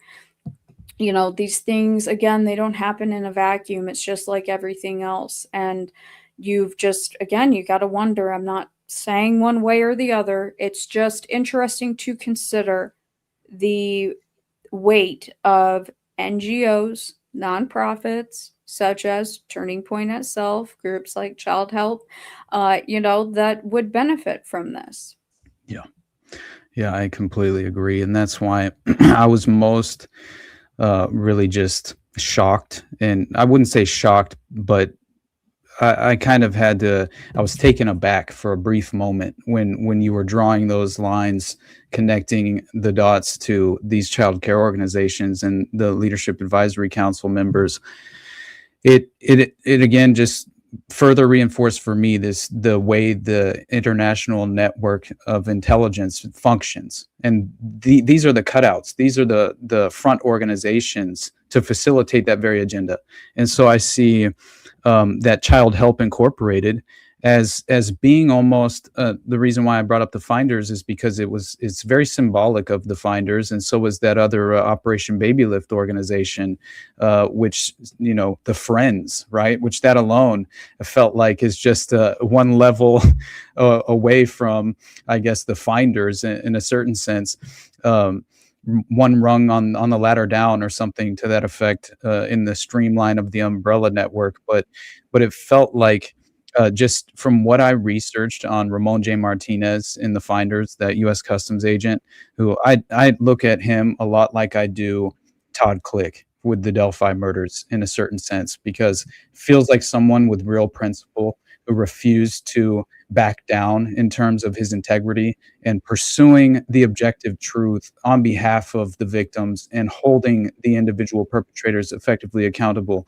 I hope that's the case, because I felt that with Ramon J. Martinez, and I almost became fully convinced that was the case, especially after they destroyed his career and he basically became so demoralized he stopped giving public statements, and refused to even discuss it anymore because he felt like there was no hope in holding anyone accountable for this. And that's their goal.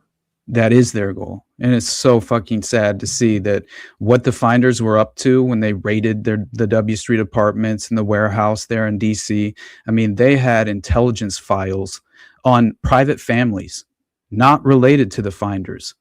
And this is a process they undertook, which apparently had to do with systematic response to local newspaper advertisements for babysitters, tutors, etc. Right?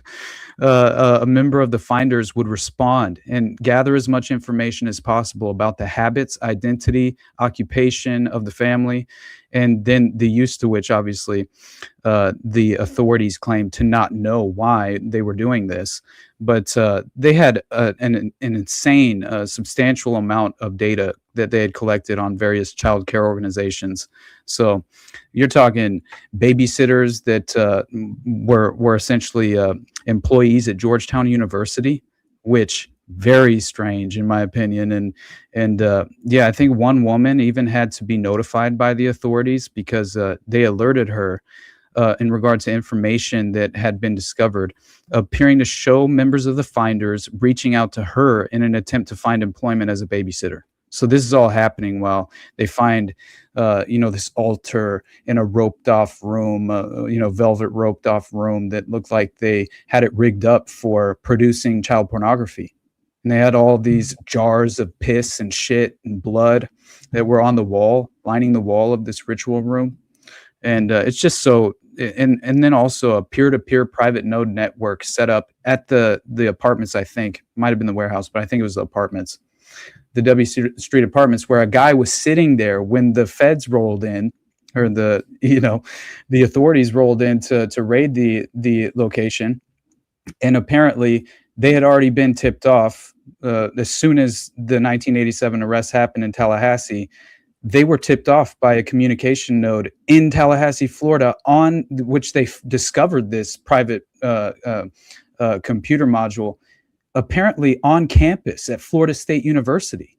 So they instantly found out about the arrest at the park and then went to notify and communicate with that of the individuals running the finders operation in DC, so they could then cover their tracks. And so instantly you have evidence of them basically providing instruction through this communication modules to essentially keep the children moving through different jurisdictions so they would not get caught up within this investigation. And there's one other point, and then I'll stop, but it's just fascinating and very disturbing. And that was that there, through the communication node, they also had a private node set up at the Chinese embassy. They were in communication with an individual asset within the embassy itself who was arranging to send Chinese children, right, to finders. So this is the way of the world.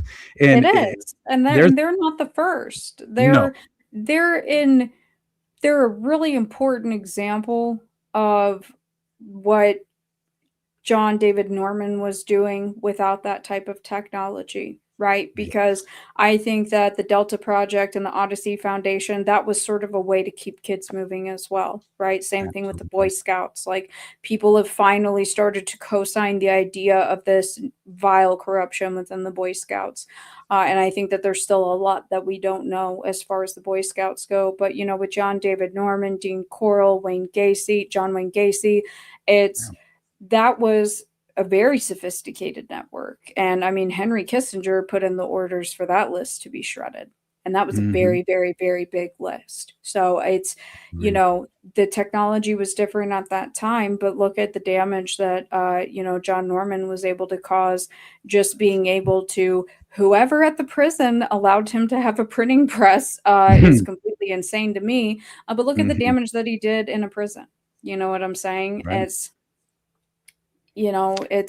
These networks have always existed, and it's always been global to an extent. They're always going to target, poor, economically disparate, ethnically disparate, and also just people that are fucking corrupt and view money more worthy than their own children, because a lot of parents are involved in this behavior as well. Absolutely. That's something that I've very much I've just been forced to obviously accept as a reality, unfortunately, that this generational abuse does very much take place. And so many of, I always refer to Detroit, but it's because X1, who was Regina Loof, right? Her grandmother ran a brothel in Nazi Germany and basically offered up young children in the brothel to Nazi officers. She had two separate operations. One was for enlisted men and one was for the officers. And it was shut down briefly after the war.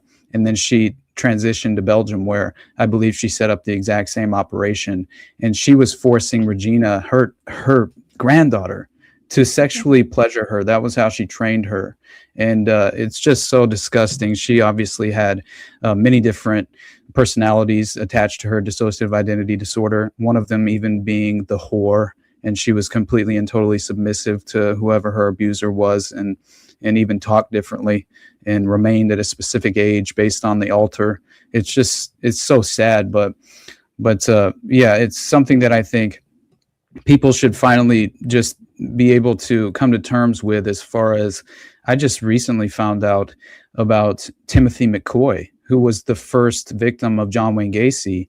I didn't realize he was the stepbrother of Paul Benassi. And Paul Benassi claims that he saw those pink index cards from John David Norman's Odyssey Foundation and the Delta Project, and that he bore witness to the what he claimed was the order that was placed for specifically for these the newspaper boy fetish at the time, which involved Johnny Gosch and Jacob Wetterling and all these various child victims that connected back to North Fox Island as well. So that's what made me think, seeing the connections directly in with Wayne Williams and that I forget the name of the prolific pornographer in Atlanta. Oh, Michael Thevis, my favorite Greek to shit on. Yeah, that guy. What a piece of shit, right? I mean, my You God. have no idea. You have no idea. I mean, he's got a direct connection to the Charles Manson case. I mean, he's a diabolical figure, man. But it is the idea of mind war, right? Like it's literal mind war. Like it's the weaponization of technologies that were developed during World War II. You know, I think that obviously everything post World War II is where, because hey, we're not in a war, right? So we can funnel all this money into these research projects and focus on these things. And it's, you know, children are always going to be the most vulnerable in any society. It's the elderly and it's children. Well, the elderly don't hold any value to these psychotic fucks, right? But children do. And, you know, I don't buy everybody's story, you know, out here about certain things that they say, because I think that certain facts and timelines can be verified or discredited. But I do think that it is important to keep that in the back of your mind. Like, yeah, it's fucking mind war. Yeah, Nobody's off at all limit. times. That's why I'm so grateful that you were willing to come on again, because I put it in that way purposefully, obviously, in terms of you're joining me in the trenches on the front lines of the mind war.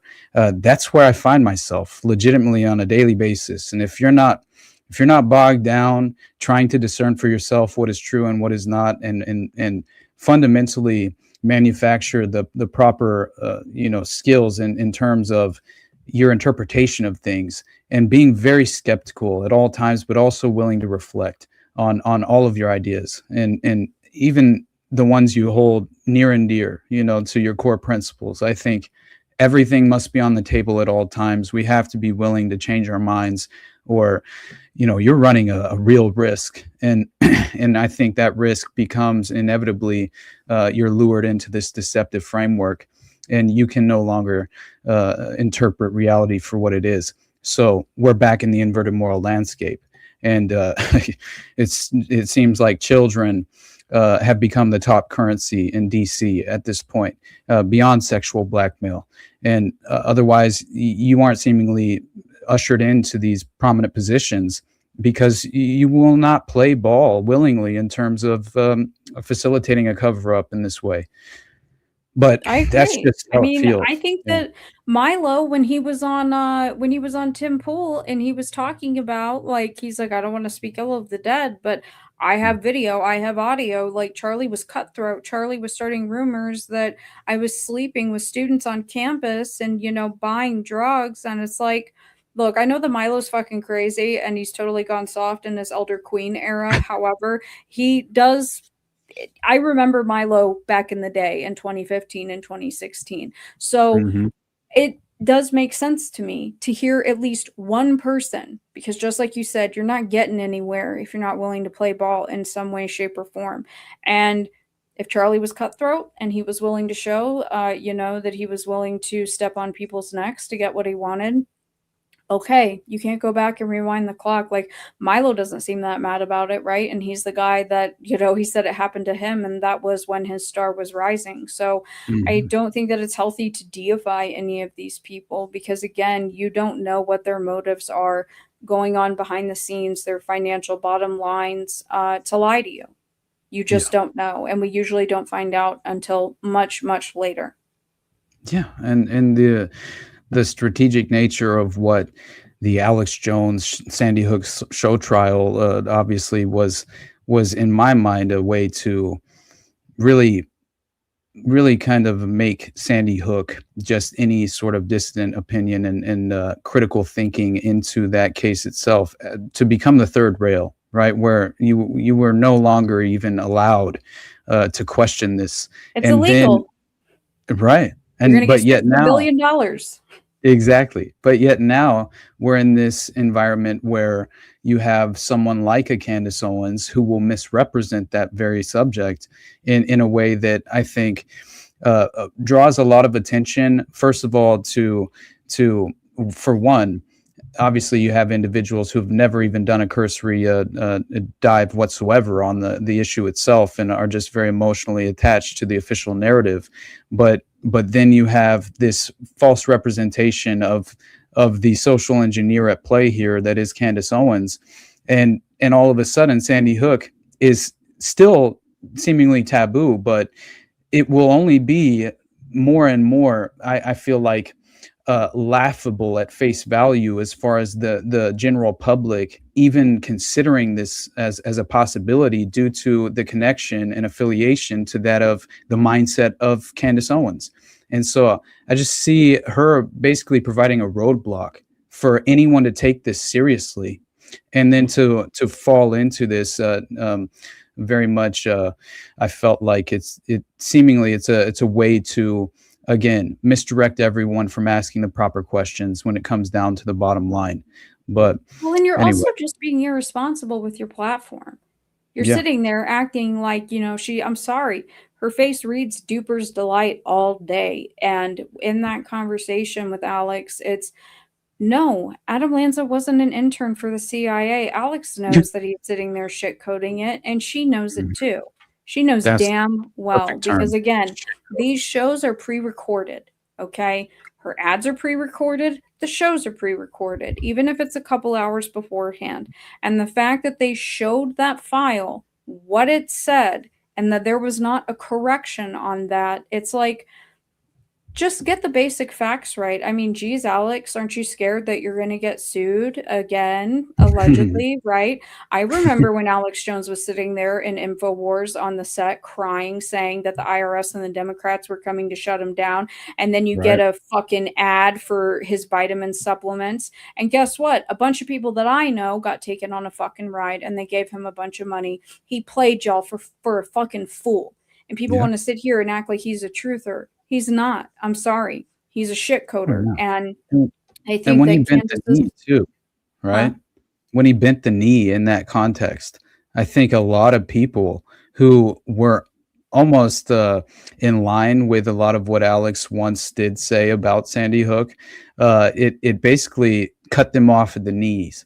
And I think that was always his role, though. His I role do was too. full hoax. And then, like, I'm just going to come out and do this shit code and Candace is going to play along. And it's like, it's still such a taboo topic to talk about. And it's like, that is in the same category as Mandalay Bay, some of these other shootings that have occurred, where it's like, if you actually believe that one person did all of that, you shouldn't be listening to Candace Owens about anything at all. Let's take a couple steps back and let's start with some easy conspiracies, not theories, but actual conspiracies, to kind of wet your beak a little bit, okay? Satisfy your palate, because you have no business listening to someone like Candace. But I think that this is part of the social engineering, the cultural engineering that she's involved in, is these many people, because again, she's beating Joe. She's on track to beat Joe. She's on track to beat mainstream media. It's normies, and I'm not saying that disrespectfully, I'm just saying everyday people who are turning in, they are going on this and for us, I'm sorry, for most of us that run channels or podcasts where like you said, you have to stop and re-record like multiple times. Yeah, I do too sometimes. Like the topics get really heavy, like I have a hard time with it.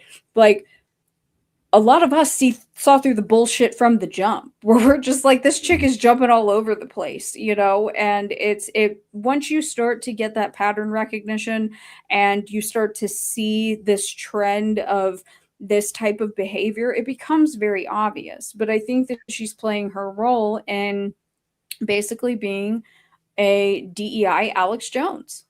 Yeah, you're 100% right.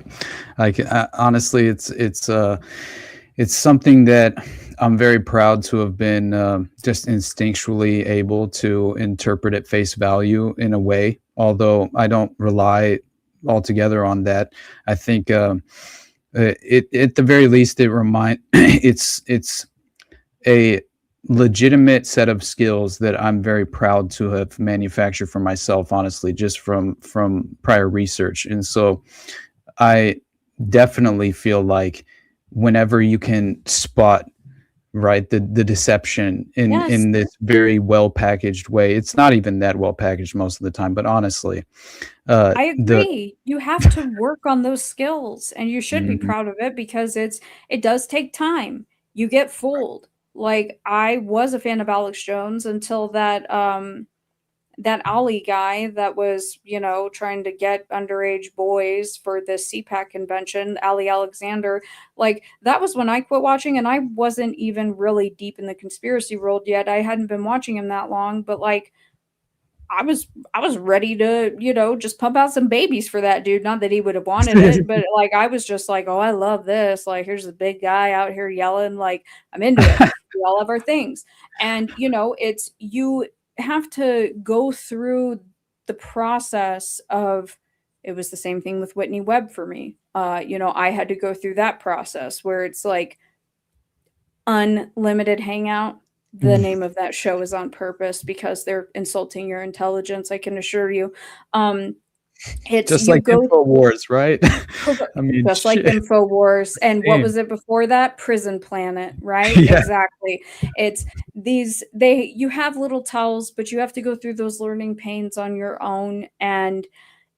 But once you develop those skills, we all are born with instincts as people. You know what I Mhm. mean? And I think that these individuals, their role is to try to soften or dull our instincts that are born within us. And it's like, no, man, it's a fucking battlefield of the mind out here, okay? You got to keep the sword sharp, dude. You got to pay attention. Like, and again, part of paying attention is not having an emotional reaction to the newsreel before it's done playing. Let it play. Other people get upset, say, hey, I'm just going to wait and see what happens, right? There's no harm in that. And there's no harm in encouraging that with others. Just to say, why don't we just wait before we all lose our fucking minds and start talking about passing laws about anti Semitism? Okay, let's all Mhm. calm down for 5 seconds. Yes, please. Oh my God. Yeah, so there's basically I obviously there's not enough time to really to do Delphi its due diligence or give it the proper We can time touch that on it for a little bit, man. I'm not in a rush. It's okay, up to you. Your call. awesome. I mean, just briefly, I did want to show the audience because I felt like this is a wonderful window into textbook entrapment and also how these disingenuous investigators were really setting the stage to effectively compromise Richard Allen's defense in the first place. But whenever they present the evidence to him, which I believe was contrived and much of it seemed to be like, let's say, the 40 caliber round that was found between the two girls' bodies that somehow matched the right. What was it? I think it cycled through. There were marks that they claimed it showed that it cycled through his weapon, when in reality that felt like a brilliant opportunity to stage evidence, essentially. And that's what it seemed like to me, due to the the 5 years that goes by, and the voluntary file clerk who finds the falsely filed tip Kathy that, Shank. yeah, The which grandma that's it's cooking just food so in crazy. the office, she has FBI clearance, okay? There She you works go. for DCYF. Yeah. I love it. Like, I I don't disagree. There has been so much movement in Indiana and particularly around this case, and we have the probable cause affidavit now.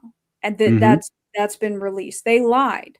So everything after that, we know now. I mean, most of us, don't think that, no, I wouldn't say most of us, but those of us who are very familiar with Delphi and the many complexities, don't think that Rick was involved or had any knowledge of Right. the crimes. But seeing it in writing now with the probable cause affidavit, which was not public until a couple of days ago, as far as if I'm remembering correctly, it's the corruption is so deep, and it is a modern day occult ritual murder. but yeah. there's also a huge Fed hive that is involved. Absolutely. The I could not corruption's believe. insane. And that guy that I forget his name now, but I'll look up Greg Ferenczi's murderer, basically. Shane Uh, yeah, Shane. What was his last name? Do you remember? Meehan. Okay, yeah. Now I remember that he not only had a long-standing career in the prison industrial complex there in Indiana, but he also apparently ran for mayor. And when he ran for mayor, it was on an anti-gun legislation agenda, which I thought was very interesting, considering that he picks up an arsenal and Molotovs and goes to the near federal building, lures and provokes out Detective Greg Ferenczi of the 3-person task force charged with obviously pursuing and investigating the Odinist ties to the crime scene. And then he gets provoked out to the steps of the federal building by this Shane Meehan, I think was his name, lobbing the Molotov cocktails at the building and then firing shots and killing him basically, killing him in broad Yes. daylight He on the step. assassinated him. Let's just call it what it is. There was Exactly. an FBI agent that was fucking assassinated in broad daylight involving the Delphi case. And the Mhm. fact that elements like this of the case, or that one of the other investigators involved in that original, Odinist investigation, or at least that angle in particular, the Mhm. fact that people don't know that happened, or that Todd Click, one of the other people, that he's being basically railroaded by the state right now for no reason. They went on this sort of fishing brigade trying to find people who had an axe to grind with this guy. Yeah, Um, trumped up charges, and basically it was that yes, dude. He didn't put one of those guys in jail before, so he had I like believe prior so. incentive. Yeah, I think so, but maybe I could be wrong on that. But anyway, It's sorry. very fucking dirty, man. And Mhm. it's, Delphi, I would say, has a somewhat similar body count. Obviously, it's on a smaller scale, but when you're measuring it, like, for the population of people that are involved in the crime or the area, it's on the level of like Mandalay Bay when you really get into the nitty gritty of it. Because how many people died after the fact after Mandalay Bay, right? And there are so many people that have suffered very suspicious deaths. There's so much, fucked up stuff that's going on with Delphi still. And it's, you know, these things are happening right now. The Todd Click trial is preparing to go underway. They filed a motion of continuance, not yesterday, but the Thursday before. And then we have Shane Meehan, they're seeking the death penalty. There's rumors that he's trying to pull, the whole crazy card. And it's like, this is why, again, put it at the forefront. There's 2 dead girls. They were ritualistically murdered. The crime scene photos are out there. You can find them. Why was an FBI officer assassinated in broad fucking daylight? Why was the Yeah. gas station clerk where the footage of the grandfather of Liberty, where this footage would fuck up the official timeline of the state, where he has the girls in his truck? Why is that gas station clerk dying a mysterious death when who was tasked with going to pick up that videotape? Who was it? One of Rick Allen's attorneys, Brad Rossi, his brother, who works for law enforcement. Oh man. And Brad Rossi, even in the Hulu documentary, was someone who seemed reticent to the Odinist thing. I'm not a lawyer, nor do I play one on TV. There's a conversation to be had about the Franks motion being filed and that information being leaked, and if it harmed Rick's case. In my opinion, I don't fault Andy Baldwin for doing that. I think that it was a smart move in the long run, because I don't think that we ever would have known. Gonna get I it. think that it Exactly. never would have come out. That's I what. think that Judge Gold would have kept that shit under lock and fucking key. There's no Yep. cameras in the courtroom. There's no nothing. Like, I think that Andy Baldwin filing that, he did humanity a service, and he did those girls a service by getting that out there into the public eye, whether people want to believe it or not. Like I said, I don't like gory stuff. It's not really my bag.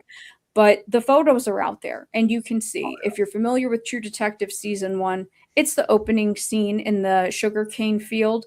The posing is a bit different, but very similar, and it is 2 little girls. There are so many fucking inconsistencies with people's locations. They blatantly lied in the Hulu documentary, which pissed me the fuck off that they sat there and let them lie. I'm like, are you fucking kidding me? And, you know, it's, again, how far does the corruption go where you have someone like Greg Ferenczi murdered in broad daylight? And then, you know, the story is that we have this search party going on, because let's pretend that the footage does exist and this destroys the state's entire timeline. And Grandpa, who is always out here doing these PR press tours with these fucking corrupt, dirty ass cops, right? And this dirty ass prosecutor. Let's pretend that that exists. So Grandpa knows that the timeline is totally fucked up.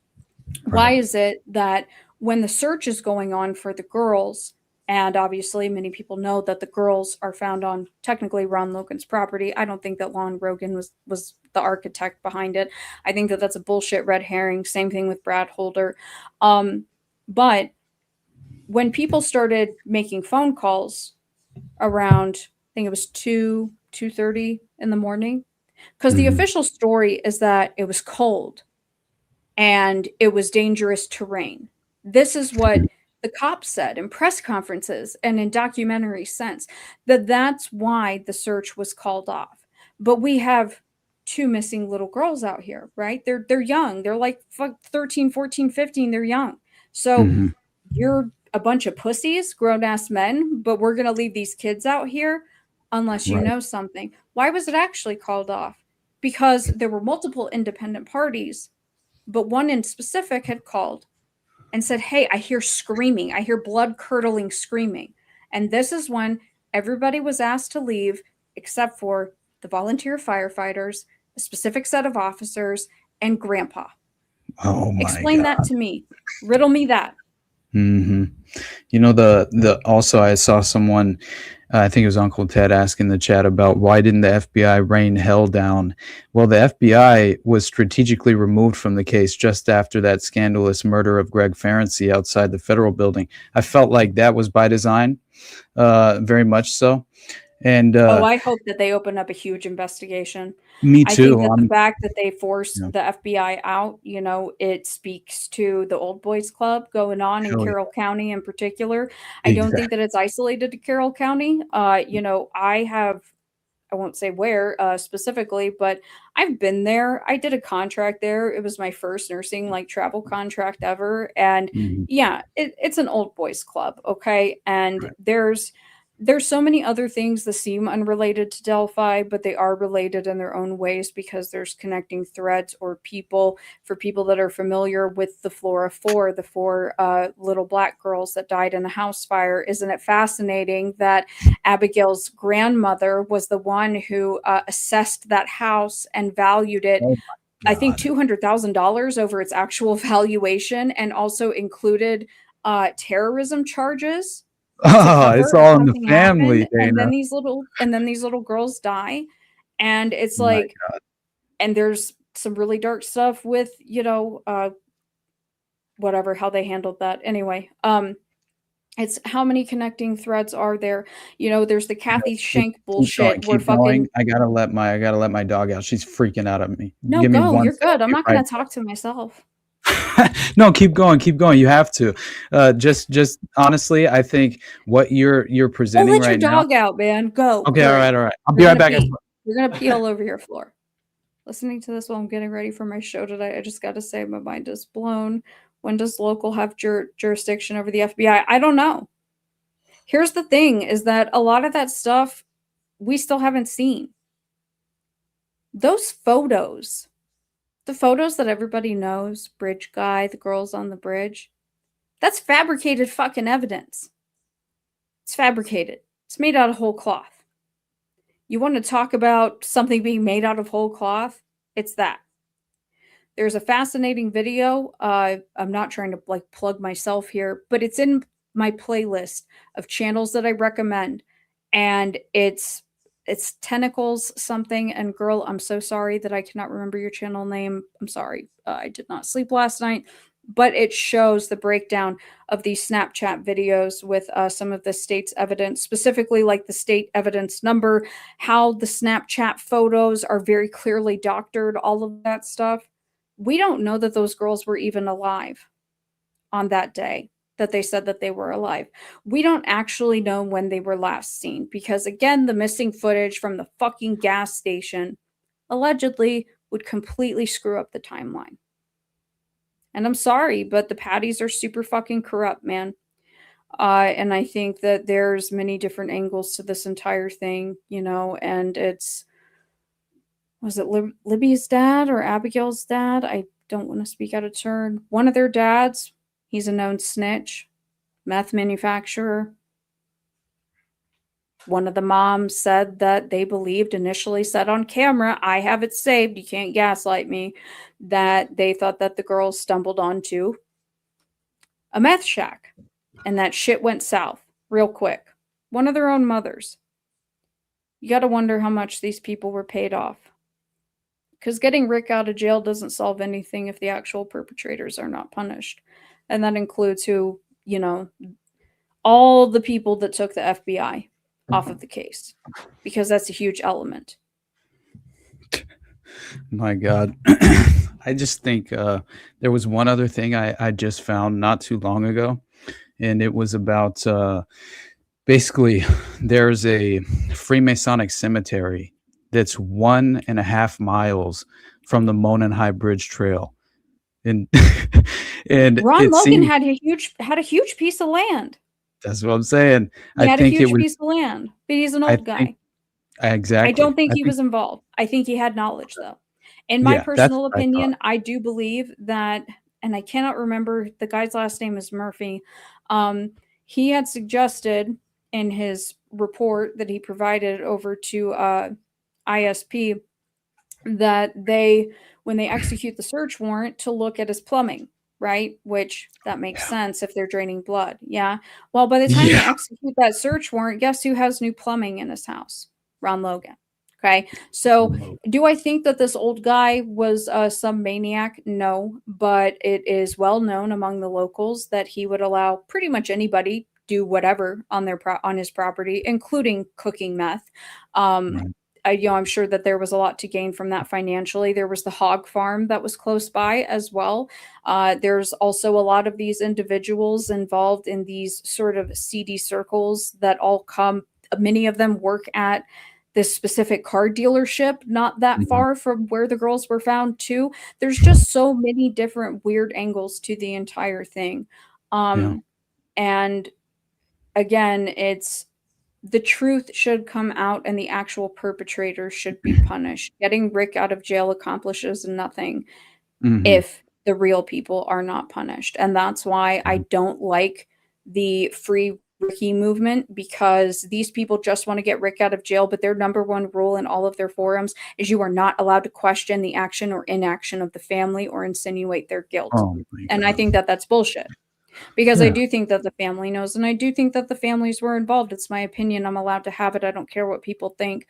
I don't see these people as victims whatsoever. I think that it's the same thing with a lot of this footage that's coming out from Idaho 4 now, where the footage that we received previously was very doctored, and we're getting this uncut hours of footage at all these different timelines where you can hear what's actually going on and what happened to them while they were being fucking murdered. Okay. There was more than one person there, guys. Hate to break it to you.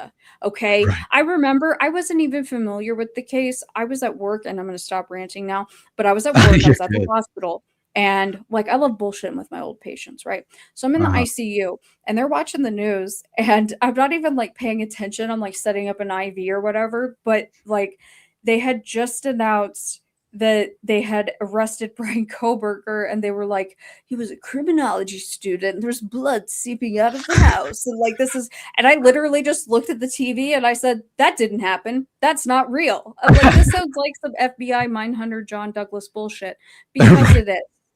It is. People need to understand the FBI has always shit-coded these types of cases, especially if it involves young people, particularly kids, because, John Douglas, people hail him as some kind of fucking hero. I think he's a bitch. And in his book, Mindhunter, that's where he says, yeah, Wayne Williams didn't kill those kids. We know who killed them. We know a few who killed them, but there's not the public will to investigate and to arrest them. That should enrage everybody that Wayne Williams is still sitting in prison for that. He's called the Atlanta child killer. People think that he killed those kids. Those families know that they didn't get justice. Right. Yeah, that was the saddest part about when I covered that case was just hearing the emotional plea from the family members, man. It was just like, yeah, it definitely, for sure affected me. But I will say that in regard to just Delphi and what I thought was so interesting about Ronald Logan was that he had his alibi. Obviously, he just completely fabricated that, and the feds They all lied. They all lied about their alibi. The entire state ran on "Trust me, bro" with everybody but Rick Allen. Yeah, that's exactly what happened. And beyond that, of course, they bar him from even being able to present a defense whatsoever or mention publicly the Odinist ties in any way. And barring the defense to legitimately present a defense for Richard Allen, I mean, that alone is obviously a miscarriage of justice. But when you actually, it feels to me like at the very least, his defense attorneys, as you had mentioned, they seem to have been on the take to a certain extent, right? Because in certain ways, I don't feel that way about Baldwin. I don't. Yeah, there's one of them that I actually trust. The gray hair. Yes, Baldwin. I think that he's genuine, but I'll shut up about the other ones. Yeah, that's the problem that I was finding is that it felt like someone had infiltrated his defense team. And I'm not saying it was, every individual there who was attempting to represent him. I think that they had strategically infiltrated his defense team to a certain extent. And the only reason that I feel like that's possible is mainly because McClelland obviously he tried to keep the pictures from ever going public whatsoever, and that was the justification to bar the defense from presenting the Odinist ties, which was crazy to me because they claimed that it was due to the defense attorney's recklessness that they harmed obviously the victims' families by leaking these photos, as I think you had alluded to earlier, and that alone did infiltrate. The guy got arrested. And he did leak the photos. And it's like, Andy Baldwin went before the judge and, said, okay, we've implemented all of these measures. That way this never happens again. This is someone that I thought that I could trust. And we've had leaks since Rick has been in prison, including from the Free Rick Allen movement, including the doctored bridge guy photo. Right. Like, people don't know these things. That's the video that they used in the Hulu documentary. Mm-hmm. That was leaked by the Free Ricky Allen movement. We're still unclear if laws were broken in regards to that. There is audio and video of individuals talking about they were threatening to blackmail Andy Baldwin if Andy Baldwin came out and said that his office did not leak that footage. We don't know where that footage came from. Yeah. Like Delphi is one of the darkest cases that I've ever looked at just because of the lengths of the cover-up. And it's like, Ron Logan comes from an old family, old boys club. Kathy Shank's daughter, why did she pledge allegiance to Ron Logan? What the fuck does that even mean? Okay? Like, what does that even mean? What are you talking about? What do you mean you pledge allegiance to this guy? Like, what the fuck? Like, that whole town, like, straight up, I mean, I'm sorry, it's like a cult unto itself. And it's, there's a lot of, I think that they fucked up and I think that they got caught. And I think that Andy Baldwin gets a lot of slack or, gets a lot of grief for that Odom report. And it's like, we would have never known. I think that, again, he did the girls a huge service. And who knows what else would have been squandered and nobody would know. It's 100%. all we can do is hope that justice prevails and that they do investigate, the channel, the prof, like him and a couple of his friends who have been, physically harassed, harassed through physical mail, gang stalk, things of that sort. They've laid out a very strong argument for a RICO because, the Patty family, the grandparents, they have a troll farm that's on a fucking payroll where they're having dinners with these trolls, like some of these YouTubers out here that were at the trial, including one that had a fucking gun on him who was there saying that he was going to kill Rick, and they let him into the courtroom. Didn't take the gun away from him either. These are the type of people that are running around in these circles. So do I think that a RICO is an appropriate description? Yeah, absolutely, especially considering, that this goes all the way to the federal level, but it gets the same shit coat true crime, right? Yeah, Just exactly. this one guy who just suddenly had this urge. He was off of work and he left his mom's house and he goes to the gas station. He has a couple beers and then he just decides that he's going to go murder 2 girls, drag them through freezing water, put these very strange sigils, including on the fucking tree in their blood. Like, sure. And, the crown of antlers as well, obviously. But yeah, It's so interesting as far as listening to the alleged confession that Richard Allen had apparently confessed so many different times while he was incarcerated. He was at Westville at a maximum security prison while they're holding him for trial. Like, this is not normal. Overdosing him on fucking Haldol, giving him way too much for his weight ratio. It was a forced confession. It was a coerced. All of them were under duress and they were coerced. Period. That's what it seems like. It seems like almost reminds me of, did anybody get a visit from Dr. Jolly West? And then all of a sudden they heard Jack Ruby heard Jews being exterminated outside of his cell. And then he had a psychotic break he couldn't obviously return from, which is just so ridiculous. Well, fucking Dr. Walla, it ends up coming out that she was really interested in the case before the trial and before she even got involved in, taking care of Rick at Westville. And she was in all of these Facebook groups where people are giving all of these leads for all of this stuff, the white van seen at this time. And it's she magically just doesn't have any of that paperwork.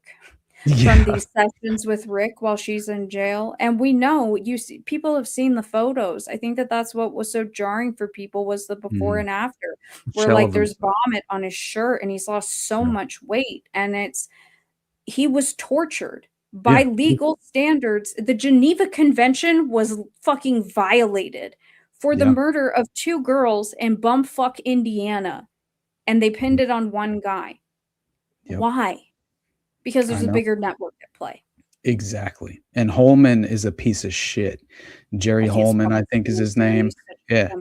That guy should rot in hell, in my opinion. But Mick McClelland's a piece of shit too. Mick McClelland as well. And that was what I was just about to reference, is the fact that beyond withholding exculpatory evidence from the defense for all this time, and then basically dropping it on them when they knew they had no choice because the prosecution was going to meet with Todd Click. And so therefore they would have to discover that McClelland, as the district attorney, had already gotten that letter that was sent to him by what's it called? The sort of mail where you have to actually sign in person to priority signature. Exactly. So, and Todd Click had done that to cover his tracks because he knew that McClelland was going to attend. At least he had a hunch, I think, in my opinion, that McClelland was going to withhold the exculpatory evidence for as long as possible from the defense. And I found that to be interesting as far as how you had Todd Click really make his case in terms of whenever all these flash drives and I think it was multiple hard drives as well that were provided to the defense and finally turned over, scattered all throughout these various drives. It was in order to make it very difficult to wade through that amount of evidence to form a proper defense in general. And so that was all strategic Right. and by design to hinder the defense from even putting together a case. And then you have, obviously, this is all in regard to the Odinist connections as well, which is fascinating. It took over a year for that to finally come out, didn't it? But whenever that was all happening, I think That's what I'm after, saying. yeah. Like, they wanted to hide that, and something interesting that not enough people bring up, and I think that they Mhm. should, because I like to call Nick McClellan hair plugs and cocaine, because the guy looks like he's tweaked the fuck out, and he's definitely had hair plugs. Nick McClellan is related to Abigail Williams. Wow. Do you think that that's a conflict of interest? What the fuck? Do you think that that's a conflict of interest? Because I Yes. do. I do. I think it's I a would- huge conflict of interest. Just like, again, Nick McClellan, because he is the asshole who was going on these press conferences, talking about how Kathy Shank was basically the grandma of the office and she made sure that we were fed. And it's like, she had fucking FBI clearance. She Oh my- was tenured in DCYF. She was not some random lady that was in there. She was connected. So is McClelland. Like, Oh, this is just the most blatant corruption. And for Nick McClelland to have the fucking audacity, for anyone, quite frankly, and I think that this is why, like, I understand the prof's axe to grind with it, because I feel that exact same axe is the people that either were at that crime scene when the girls were discovered or have seen the actual crime scene photos, to have the fucking audacity to come out and say that that's some type of crazy conspiracy theory. Fuck you. Because those girls were ritually sacrificed and ritually posed. Just like Yep. you said. Abby had antlers. She had fucking antlers. Okay? It's that image is going to be burned in my brain for the rest of my life. But now I get it. And now I understand. And I know that that's not for everybody. I certainly don't encourage it. But I felt that I needed to. And, it fucked me up for a while. But this is just one case. This is just one in bumfuck Indiana. Because I've been there. Like I said, it's bumfuck Indiana. I don't get me wrong. Corn country's beautiful, especially in the fall when the colors are changing. It's absolutely gorgeous. But there ain't nothing else out there. What else is going on that we don't know about? Exactly. To answer this person's question, was this before or after True Detective came out? It was after, which is what made me feel like, it honestly, it could be looked at as almost a copycat imitation crime in a certain sense. Although I will say, I obviously don't believe that's the bottom line at any. It's just the amount of overlap and parallel to that of the first scene of True Detective. It's fascinating. There are similarities. There's more than that. But when I saw the photos, that's what immediately came to my head. I was like, Jesus Christ, she has fucking antlers. Like, and the way that Abigail's posed, like, God. And but then you look at other stuff, like, what else are you not allowed to talk about within the Free Ricky movement besides the family? You're not allowed to talk about the shack, the meth shack, right? And in True Detective, when they're rolling up on the meth trailers, they come across something that resembles a shack. And it's just kind of in this wooded area where they have all the hanging sort of little twig symbols. They called them like demon Contagion catchers lattice or whatever. works or something. Yeah. Yeah. And there's the meth similarity as well, with Abigail's dad being, a manufacturer of methamphetamine and also a snitch. There are a lot of parallels to that case, and I don't think that we even know the half of it, just because of everything that has been squandered. And I do think that it is one of the greatest miscarriages of justice, not only for Rick. I deeply feel for his wife. I can't imagine. Like, that's a ride or die bitch right there. Oh, Like, she is one of real. the toughest broads that I have ever seen. I admire her. I mean, for real, dude, like, it's like, damn, talk about like riding for your man, and especially in such a horrific case, that involves children. It's like, but she's standing by her man because she believes that he didn't do it. I believe that he didn't do it. I have not seen any evidence to satisfy even probable cause, and that fucking probable cause affidavit didn't have evidence to support them even doing that. I just think the miscarriage of justice for the Allen family, for his wife, for his daughter, and for Rick himself. I think that Rick is also an incredibly resilient person, surviving all of that shit, basically MK Ultra torture type shit going on at That's fucking what I look Westville. at it as. Yeah. And, you know, it's the girls. This is a Mhm. miscarriage of justice in two ways, in two deeply impactful ways, because if they can do it to Rick, they can do it to anybody. If they can Right. do it to Brian Kohlberger, guess what? They can do it to you. They can do it to Mhm. everybody. And I do want to point out, just because if I can take a chance to throw a little shade on somebody, I'm going to. I'm sorry, but there's someone in your chat talking about how Andy Baldwin. It was Andy Baldwin that went on the Defense Diaries. I have not listened to it yet. The Defense Diaries is Bob Motta. Bob Mhm. Motta is the biggest fucking limited hangout ever. His dad was the attorney for John Wayne Gacy. Isn't it Wow. strange that Mr. Motta himself, the son of the attorney of John Wayne Gacy, was very insistent on sitting right next to Kathy Allen during Rick's trial? Interesting. Now, Bob Motta fucks around with the Free Ricky movement, who, again, there's audio and video where these individuals are saying that Kathy should not be allowed to make legal decisions for Rick, threatening to blackmail Andy Baldwin in regards to that leaked doctored footage. You want to talk about like controlled opposition stuff? And I get a lot of people like Motta. I didn't really have feelings about it one way or the other. I saw he was promoting some his Gacy stuff where he's like, this is going to change the narrative worldwide Oh my forever God. because my dad handled this case. I listened to about 10 minutes of it and I'm like, oh, he's not going to talk about John Norman or Dean Corll. This is a shitcoat. This is an intergenerational shitcoat of the Gacy case. That's what's going on. Makes total sense now why he wanted to sit right next to Kathy Allen.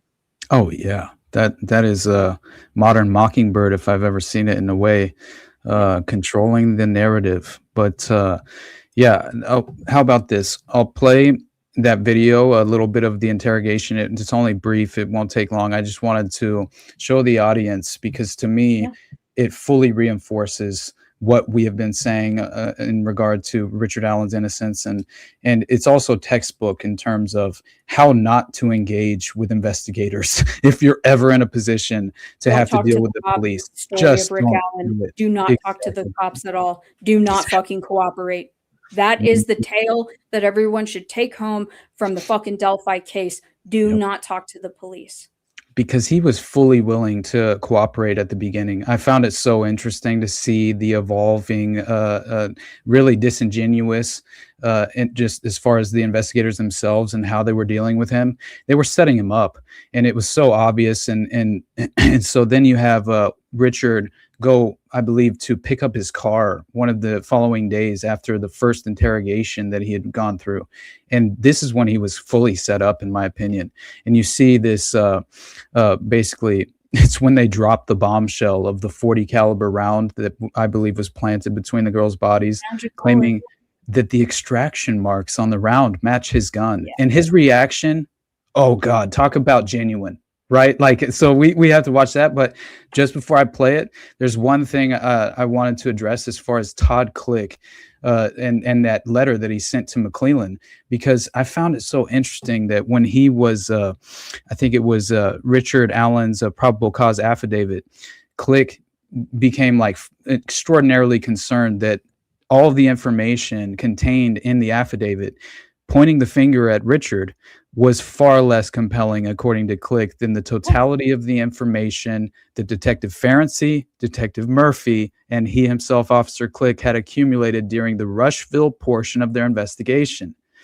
And this is interesting to me because he says that those three had gathered this information during their investigation, connecting the men who practiced Odinism in or near Delphi with another group of men who lived in Rushville, and then connected both groups to the men in the murders. So Click apparently decides that he was growing more and more concerned that for some reason the leadership of the investigation team, right, would obviously withhold that information from or failed to share, let's say, that information with prosecutor McClelland. But it's crazy to me because this is what causes him to draft that letter. And so this letter was not at all provided to the defense, and this proves that they were withholding exculpatory evidence. And until it wasn't until it was obvious, apparently after it was obvious that from the last round of depositions, that the defense, who had apparently been pursuing witnesses all the way up to as far away as Georgia, would be talking definitively with Todd Click. So that's the only time that McClelland actually realized, okay, he had no choice. Now he had to, because Click was obviously going to let them know that McClelland had this letter in his possession for over 4 months by this time, and had not yet turned it over to the defense. But that really, in my opinion, I think completely lends credibility to what we've been saying about the strategic nature of this very much corrupt case, and the dealing in terms of the investigators and also the prosecution and even members of the defense team, I think, to some extent, as we were saying, but still.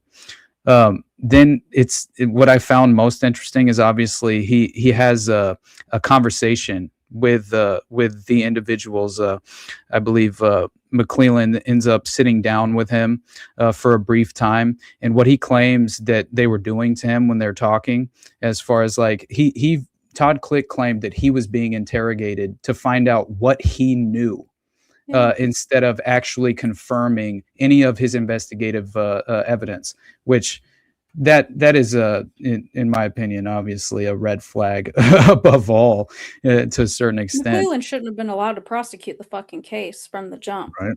It's a conflict of interest, period. And, the fact that the detectives, McClelland, everybody lied to get their warrant and to execute this entire thing. It was a lie from the beginning, but again, the lie goes back to the day of the crimes, because again, we don't know the last time that those girls were seen alive. Right. And many people have died in the interim in trying to find that out. And probably more people are going to, if I'm being completely honest, because again, it's, almost 2026, and, Todd Click is getting fucking railroaded by the state right now on trumped up charges. That exact same person that you were just talking about. Like, how long are they going to run this gambit? You know what I mean? It's, well, Abigail, like, the people ask about the cell phones, and it's like, yeah, what about the phones? Because, allegedly Abby didn't have a phone. Her parents wouldn't allow her to have a phone. But, Libby's sister had access to the phone. And so it's who fabricated this evidence? Where the fuck did it come from? I agree with the prof that the provenance of the video is incredibly important. And that was what started the whole extreme harassment brigade from the, Free Ricky movement against him and his friends, because they're like, where did this video come from? And people are just like, well, we don't know. Like, aren't you just happy to have it? And they're like, no, it looks fake. It looks doctored. And it does look fake. And it does look doctored. And it's like, we should know where this came from. Were there laws broken in this being leaked out, And then they end up using it in the fucking Hulu documentary. And again, all of these people that they sit there and they're like, oh, well, my alibi, they all lied. All the court records have come out. They fucking lied. Why did Abby's mom have like 2 meetings with Brad Holder and Patrick Westfall? I think Patrick Westfall was included in that as well. Oh, yeah. Like, it's, again, there's a lot of fuck shit going on there. I think a lot of it has to do with the cult. I think a lot of it has to do with the meth manufacturing. But then those 2 angles just in of themselves bring in the Fed hive that is very clearly going on there, because they are not going to blow their entire operation over 2 little girls. I'm sorry. No. They're just not. They're going to protect their cover. And yeah, I agree as well. But we'll end with this, and I'm sorry for keeping you longer than I intended to. No, don't apologize. I said we could sit here and rock on, so don't apologize. Thank you. But yeah, it was Click's affidavit that when I read through that was the part where I was honestly, just as far as the emotional reaction that I had due to the level of corruption involved with how they even dealt with Click personally. It was after he had given that letter to McClelland, obviously, and he heard nothing from the prosecutor's office. In his affidavit, he says, obviously, he didn't hear from any other members of the Unified Command either until he received a phone call on August 23rd and 25th of 2023, which involved brief discussions regarding scheduling. During these phone calls, it was requested that Todd Click meet with Trooper Holman during the week of September 4th, 2023. He says, I was informed that law enforcement officials intended to sit down with me and discuss with me the reason why Richard Allen was responsible for these crimes. I was told that he, Jerry Holman, wanted to put my mind at ease.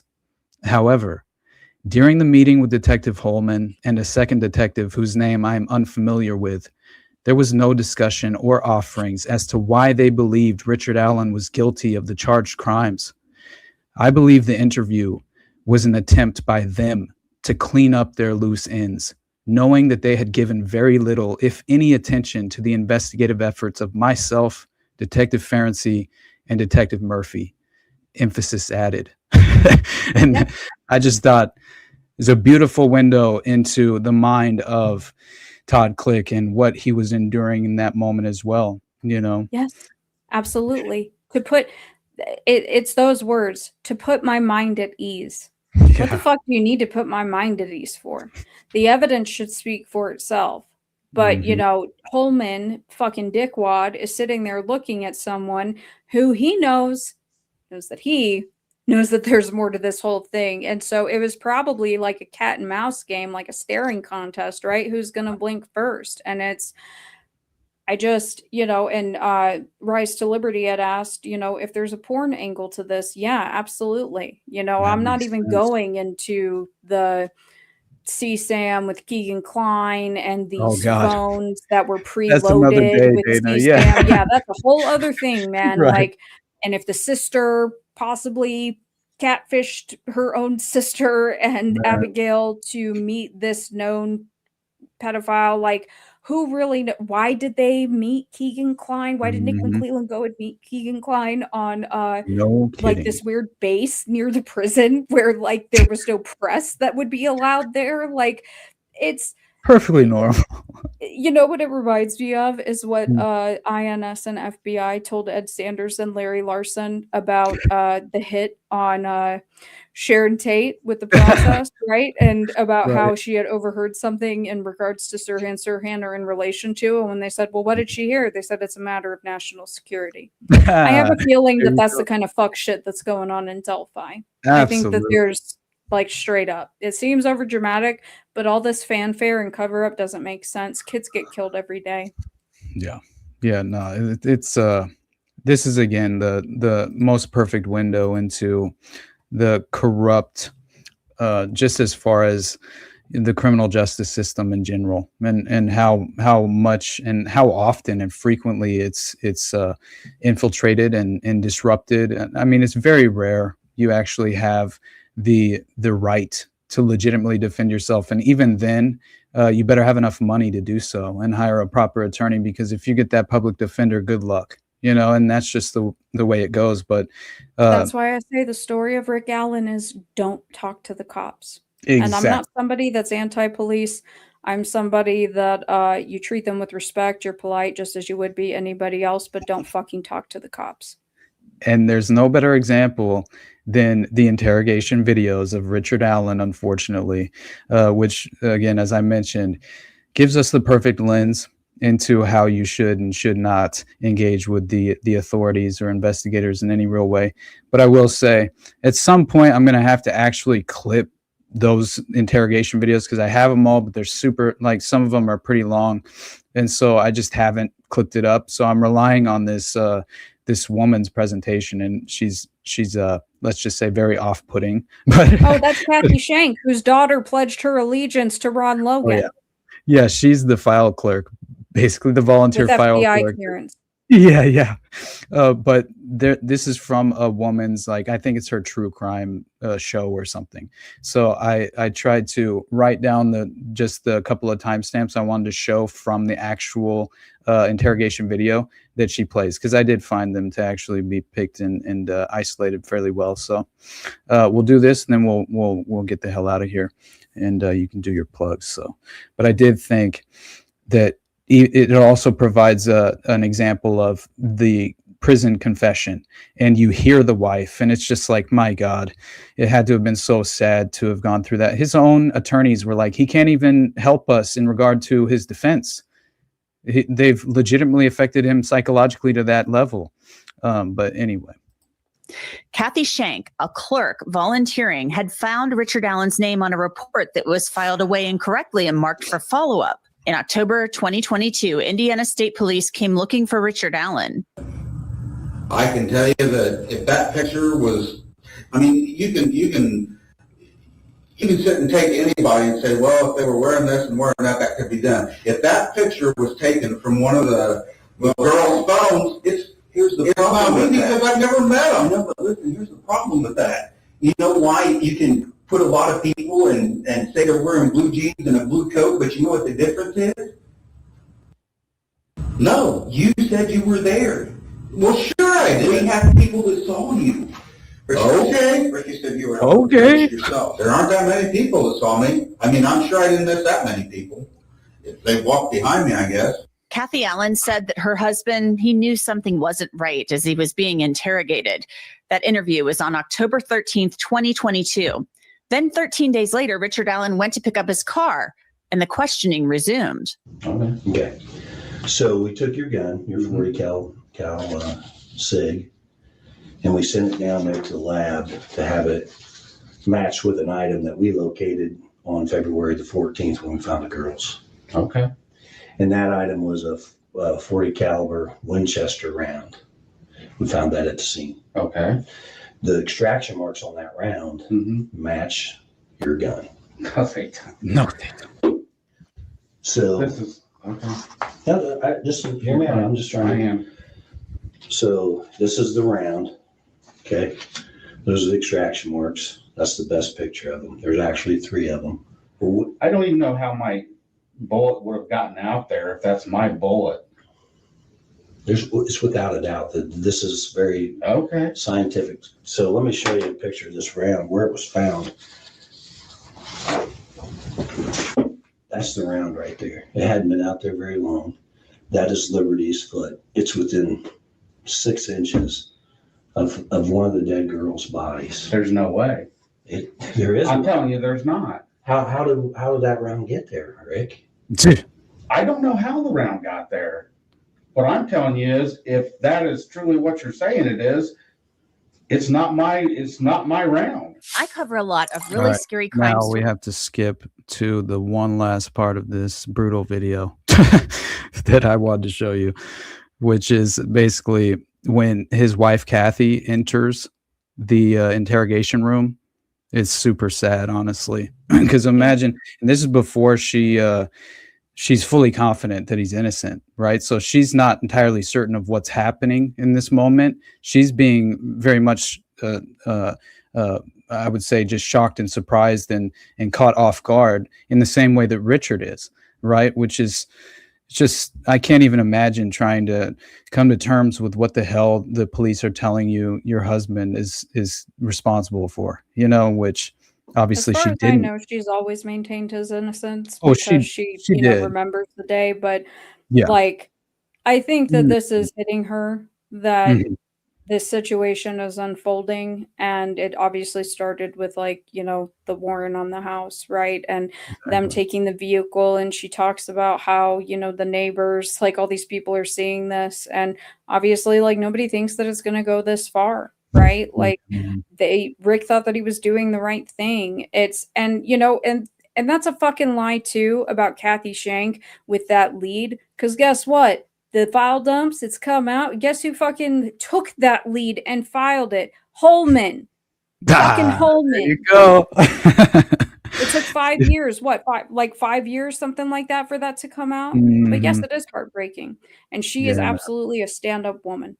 exactly. I fully agree. And just after this, you hear her basically saying in the prison confession, she's pushing back like, Richard, they're messing with you. They're screwing with your medication. You're not guilty of this. Like it's so sad. Then enters the interview room. Don't know how did a bullet from your gun get out there? I don't know. Because they said it came from our gun. I know that's what they believe me. That's what they're telling me. But how did it get there? I don't know. This is so sad. They said there was one in your box above your dresser, the matchstick. They showed me that picture too. I can't explain it. And I don't. I can't either. They keep asking me, and I don't know how to answer that. Richard Allen is charged with murdering Abby and Libby more than 5 years after the murders. For a reason, not because You of guys us. are trying to kill somebody. You're trying to tell me that I'm not making this round up, Rick. Imagine this. It is what it is. I'm done talking. Arrest me. The Hulu Boom. series I'm done talking. Arrest me. Like that I was just like, wow. You I would have pushed said me the to same that. thing. Exactly. Like, What do you fucking want from me? You guys have clearly made your mind up. And you For know, real. he says at another point in that interrogation where he's just like, my life is ruined anyway, and everybody like wants to sit there that's going like bitch ass John Douglas on it. That's what a guilty person would say. No, I would say the same thing, because it's very clearly they're fabricating fucking evidence. And that's Mhm. what I'm saying. Yes, you never talk without counsel, but I think that the story of Rick Allen that affects everybody is you just don't talk to the fucking cops, period. Yeah. Ever. I agree. Never. It doesn't matter if there's 2 little dead girls. You don't fucking talk to them. Don't come forward with information to help, because do you think that his wife or him think that what he did that day, the day, you know, shortly after the murders, Right. when he gave that responds to tip, the tip, do you yeah. think that they thought that it was a good idea now? They don't. Hell no. He And was that's what I trying to do said. the right thing, and he's in fucking prison now. Exactly. That's exactly what I said.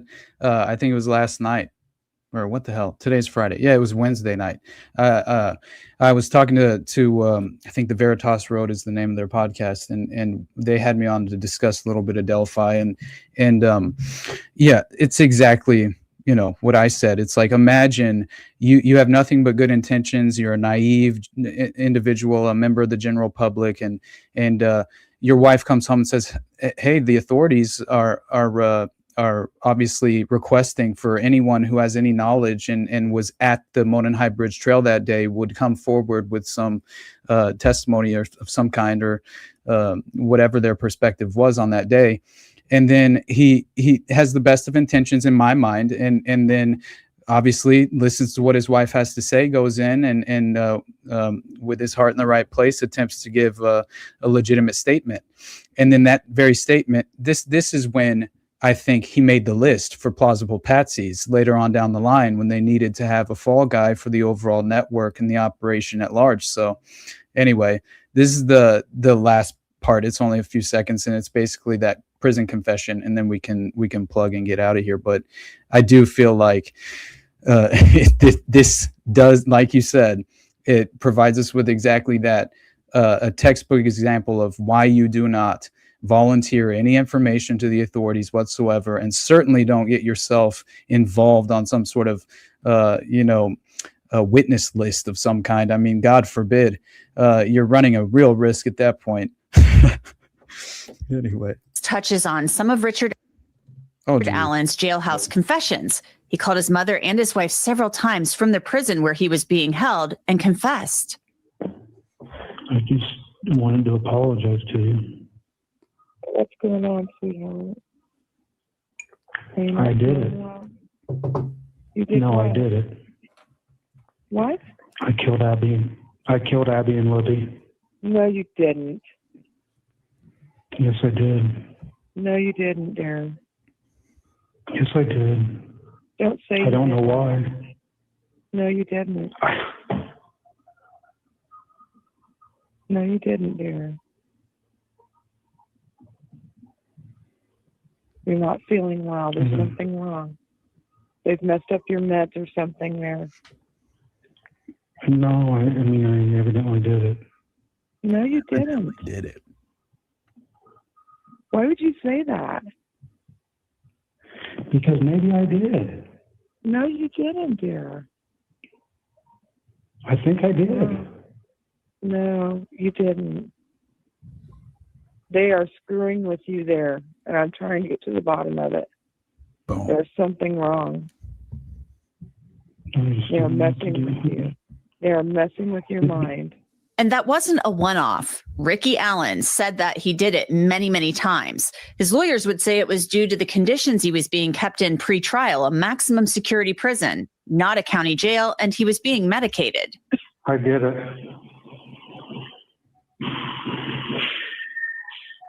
Kathy, What? I did it. Do you still love me?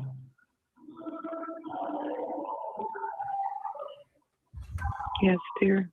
But you didn't do it. Allen's trial was held in the fall of 2021 with a jury from another county. The jurors saw the entire video of Bridge Guy recorded by Libby German. Take a look.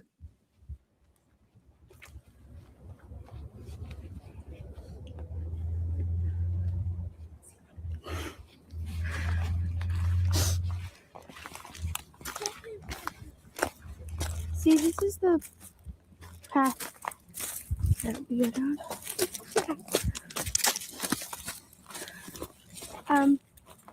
There's no path going there, so we have to go down here.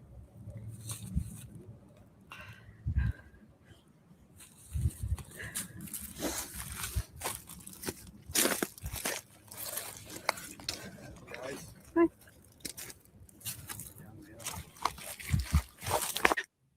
That's it. Anyway, my God, I appreciate you hanging out with me for this long, but yeah, I really did feel like it was worth at least hearing that, right? As far as Kathy, just like imagine, it felt like to me, was tortured. He was tortured. It violated the Geneva Convention. There are very strict standards for that. He was in isolation for, I think, like 16 months as a pretrial detainee in a high security prison. He was the fucking guy that worked at CVS. People saw him every single day for 5 years. Right. And nobody. This is what people want you to believe. There's no evidence against that man. None whatsoever that anybody has seen. We've seen plenty of credible evidence that points to a lot of other people, though, and a lot of that evidence does go into the direction of the families in particular. So I will leave it at that. Hell yeah. I cannot thank you enough, honestly. And there's nothing more as far as just in my opinion, that looked like some MK Ultra fueled prison confession, obviously. But yeah, it's a very tragic case, and I do encourage everyone to go and listen to not only my episode on it. I think I called it The Real True Detective because I did it in like two parts of intersecting two cases, the Hosanna Church scandal and that of Delphi, because I saw so many overlapping similarities, but at least to that very first season of True Detective. But anyway, as you had mentioned, what's that individual's tag underscore the prof or something like that? That's the guy.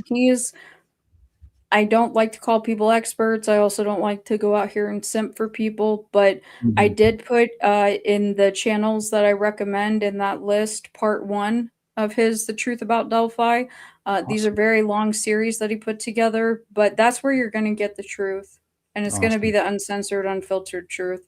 That's going to touch on everything. And there's multiple parts to it. And then he has a separate video specifically just talking about occult symbolism at the crime scene, which is probably one of the more fascinating videos that I've ever seen in true crime, just period. So I would highly encourage people to go check it out because, like I said, this is all still being covered up actively in real time. Richard's appeals case is going on right now while he is being detained in a prison in Oklahoma. And, the Free Ricky movement, these people that paint themselves as pro-defense, they're involved in the cover-up too. So. Exactly. And just for Uncle Ted in the chat, yes, he was in prison where the connected guards were, who were wearing the loyalty patches to the Odinist group on their prison guard uniforms, until one of the members of the defense team that was going to this very prison at Westfield to effectively try to create a defense on behalf of Richard Allen and meet with him individually. They never got to meet with him privately because those very prison guards with their Odinist patches would be present. And I think They would also be filming. They would be filming him. Exactly. And my argument, because again, I think it's the whole town, and then I have to go. I think it's the whole town. Sounds good. Like, I think that all of the men involved, including the prison guards and the former warden and the officers, I would like all of them to take their shirts off so we can see if they have any tattoos. Because I have a feeling that Jerry Holman, Nick McClelland, the former fucking warden who allegedly was running the cult out of the prison, he was the top guy. I bet they all have the same tattoos, if you're picking up what I'm putting down. Oh, I love so it. It's not that I want to have a wet t-shirt contest, but I would like to have a wet t-shirt contest. Right. Hell yeah. All right, Dana, let's get out of here. I have to say thank you again, obviously, just because I admire and respect you, and I think what you're doing right now is so valuable. So we'll have to maybe at some point in the future find another excuse to delve into a few additional topics, maybe even reflect back on Delphi at a certain time. But until that point, I'm so grateful, and just honestly give your plugs and we'll get out of here. I appreciate it. Routing Jules, YouTube, Instagram, Dana DooDah on Twitter, and What is the Process podcast, wherever you listen. Awesome. Nothing but love to all you guys that made it. I couldn't be more grateful for you just engaging with the content in general. Again, obviously, you guys know the Underclass podcast. My Patreon is the best place to support me if you have the means to, and you can also at least get a paywall. Systematics. All right, Uncle Ted, I'll check it out. But that's where you get my paywalled content of whatever this is, obviously with Sam Tripoli and Brad Binkley. So appreciate you all. Thank you again, Dana. And you guys have a wonderful weekend.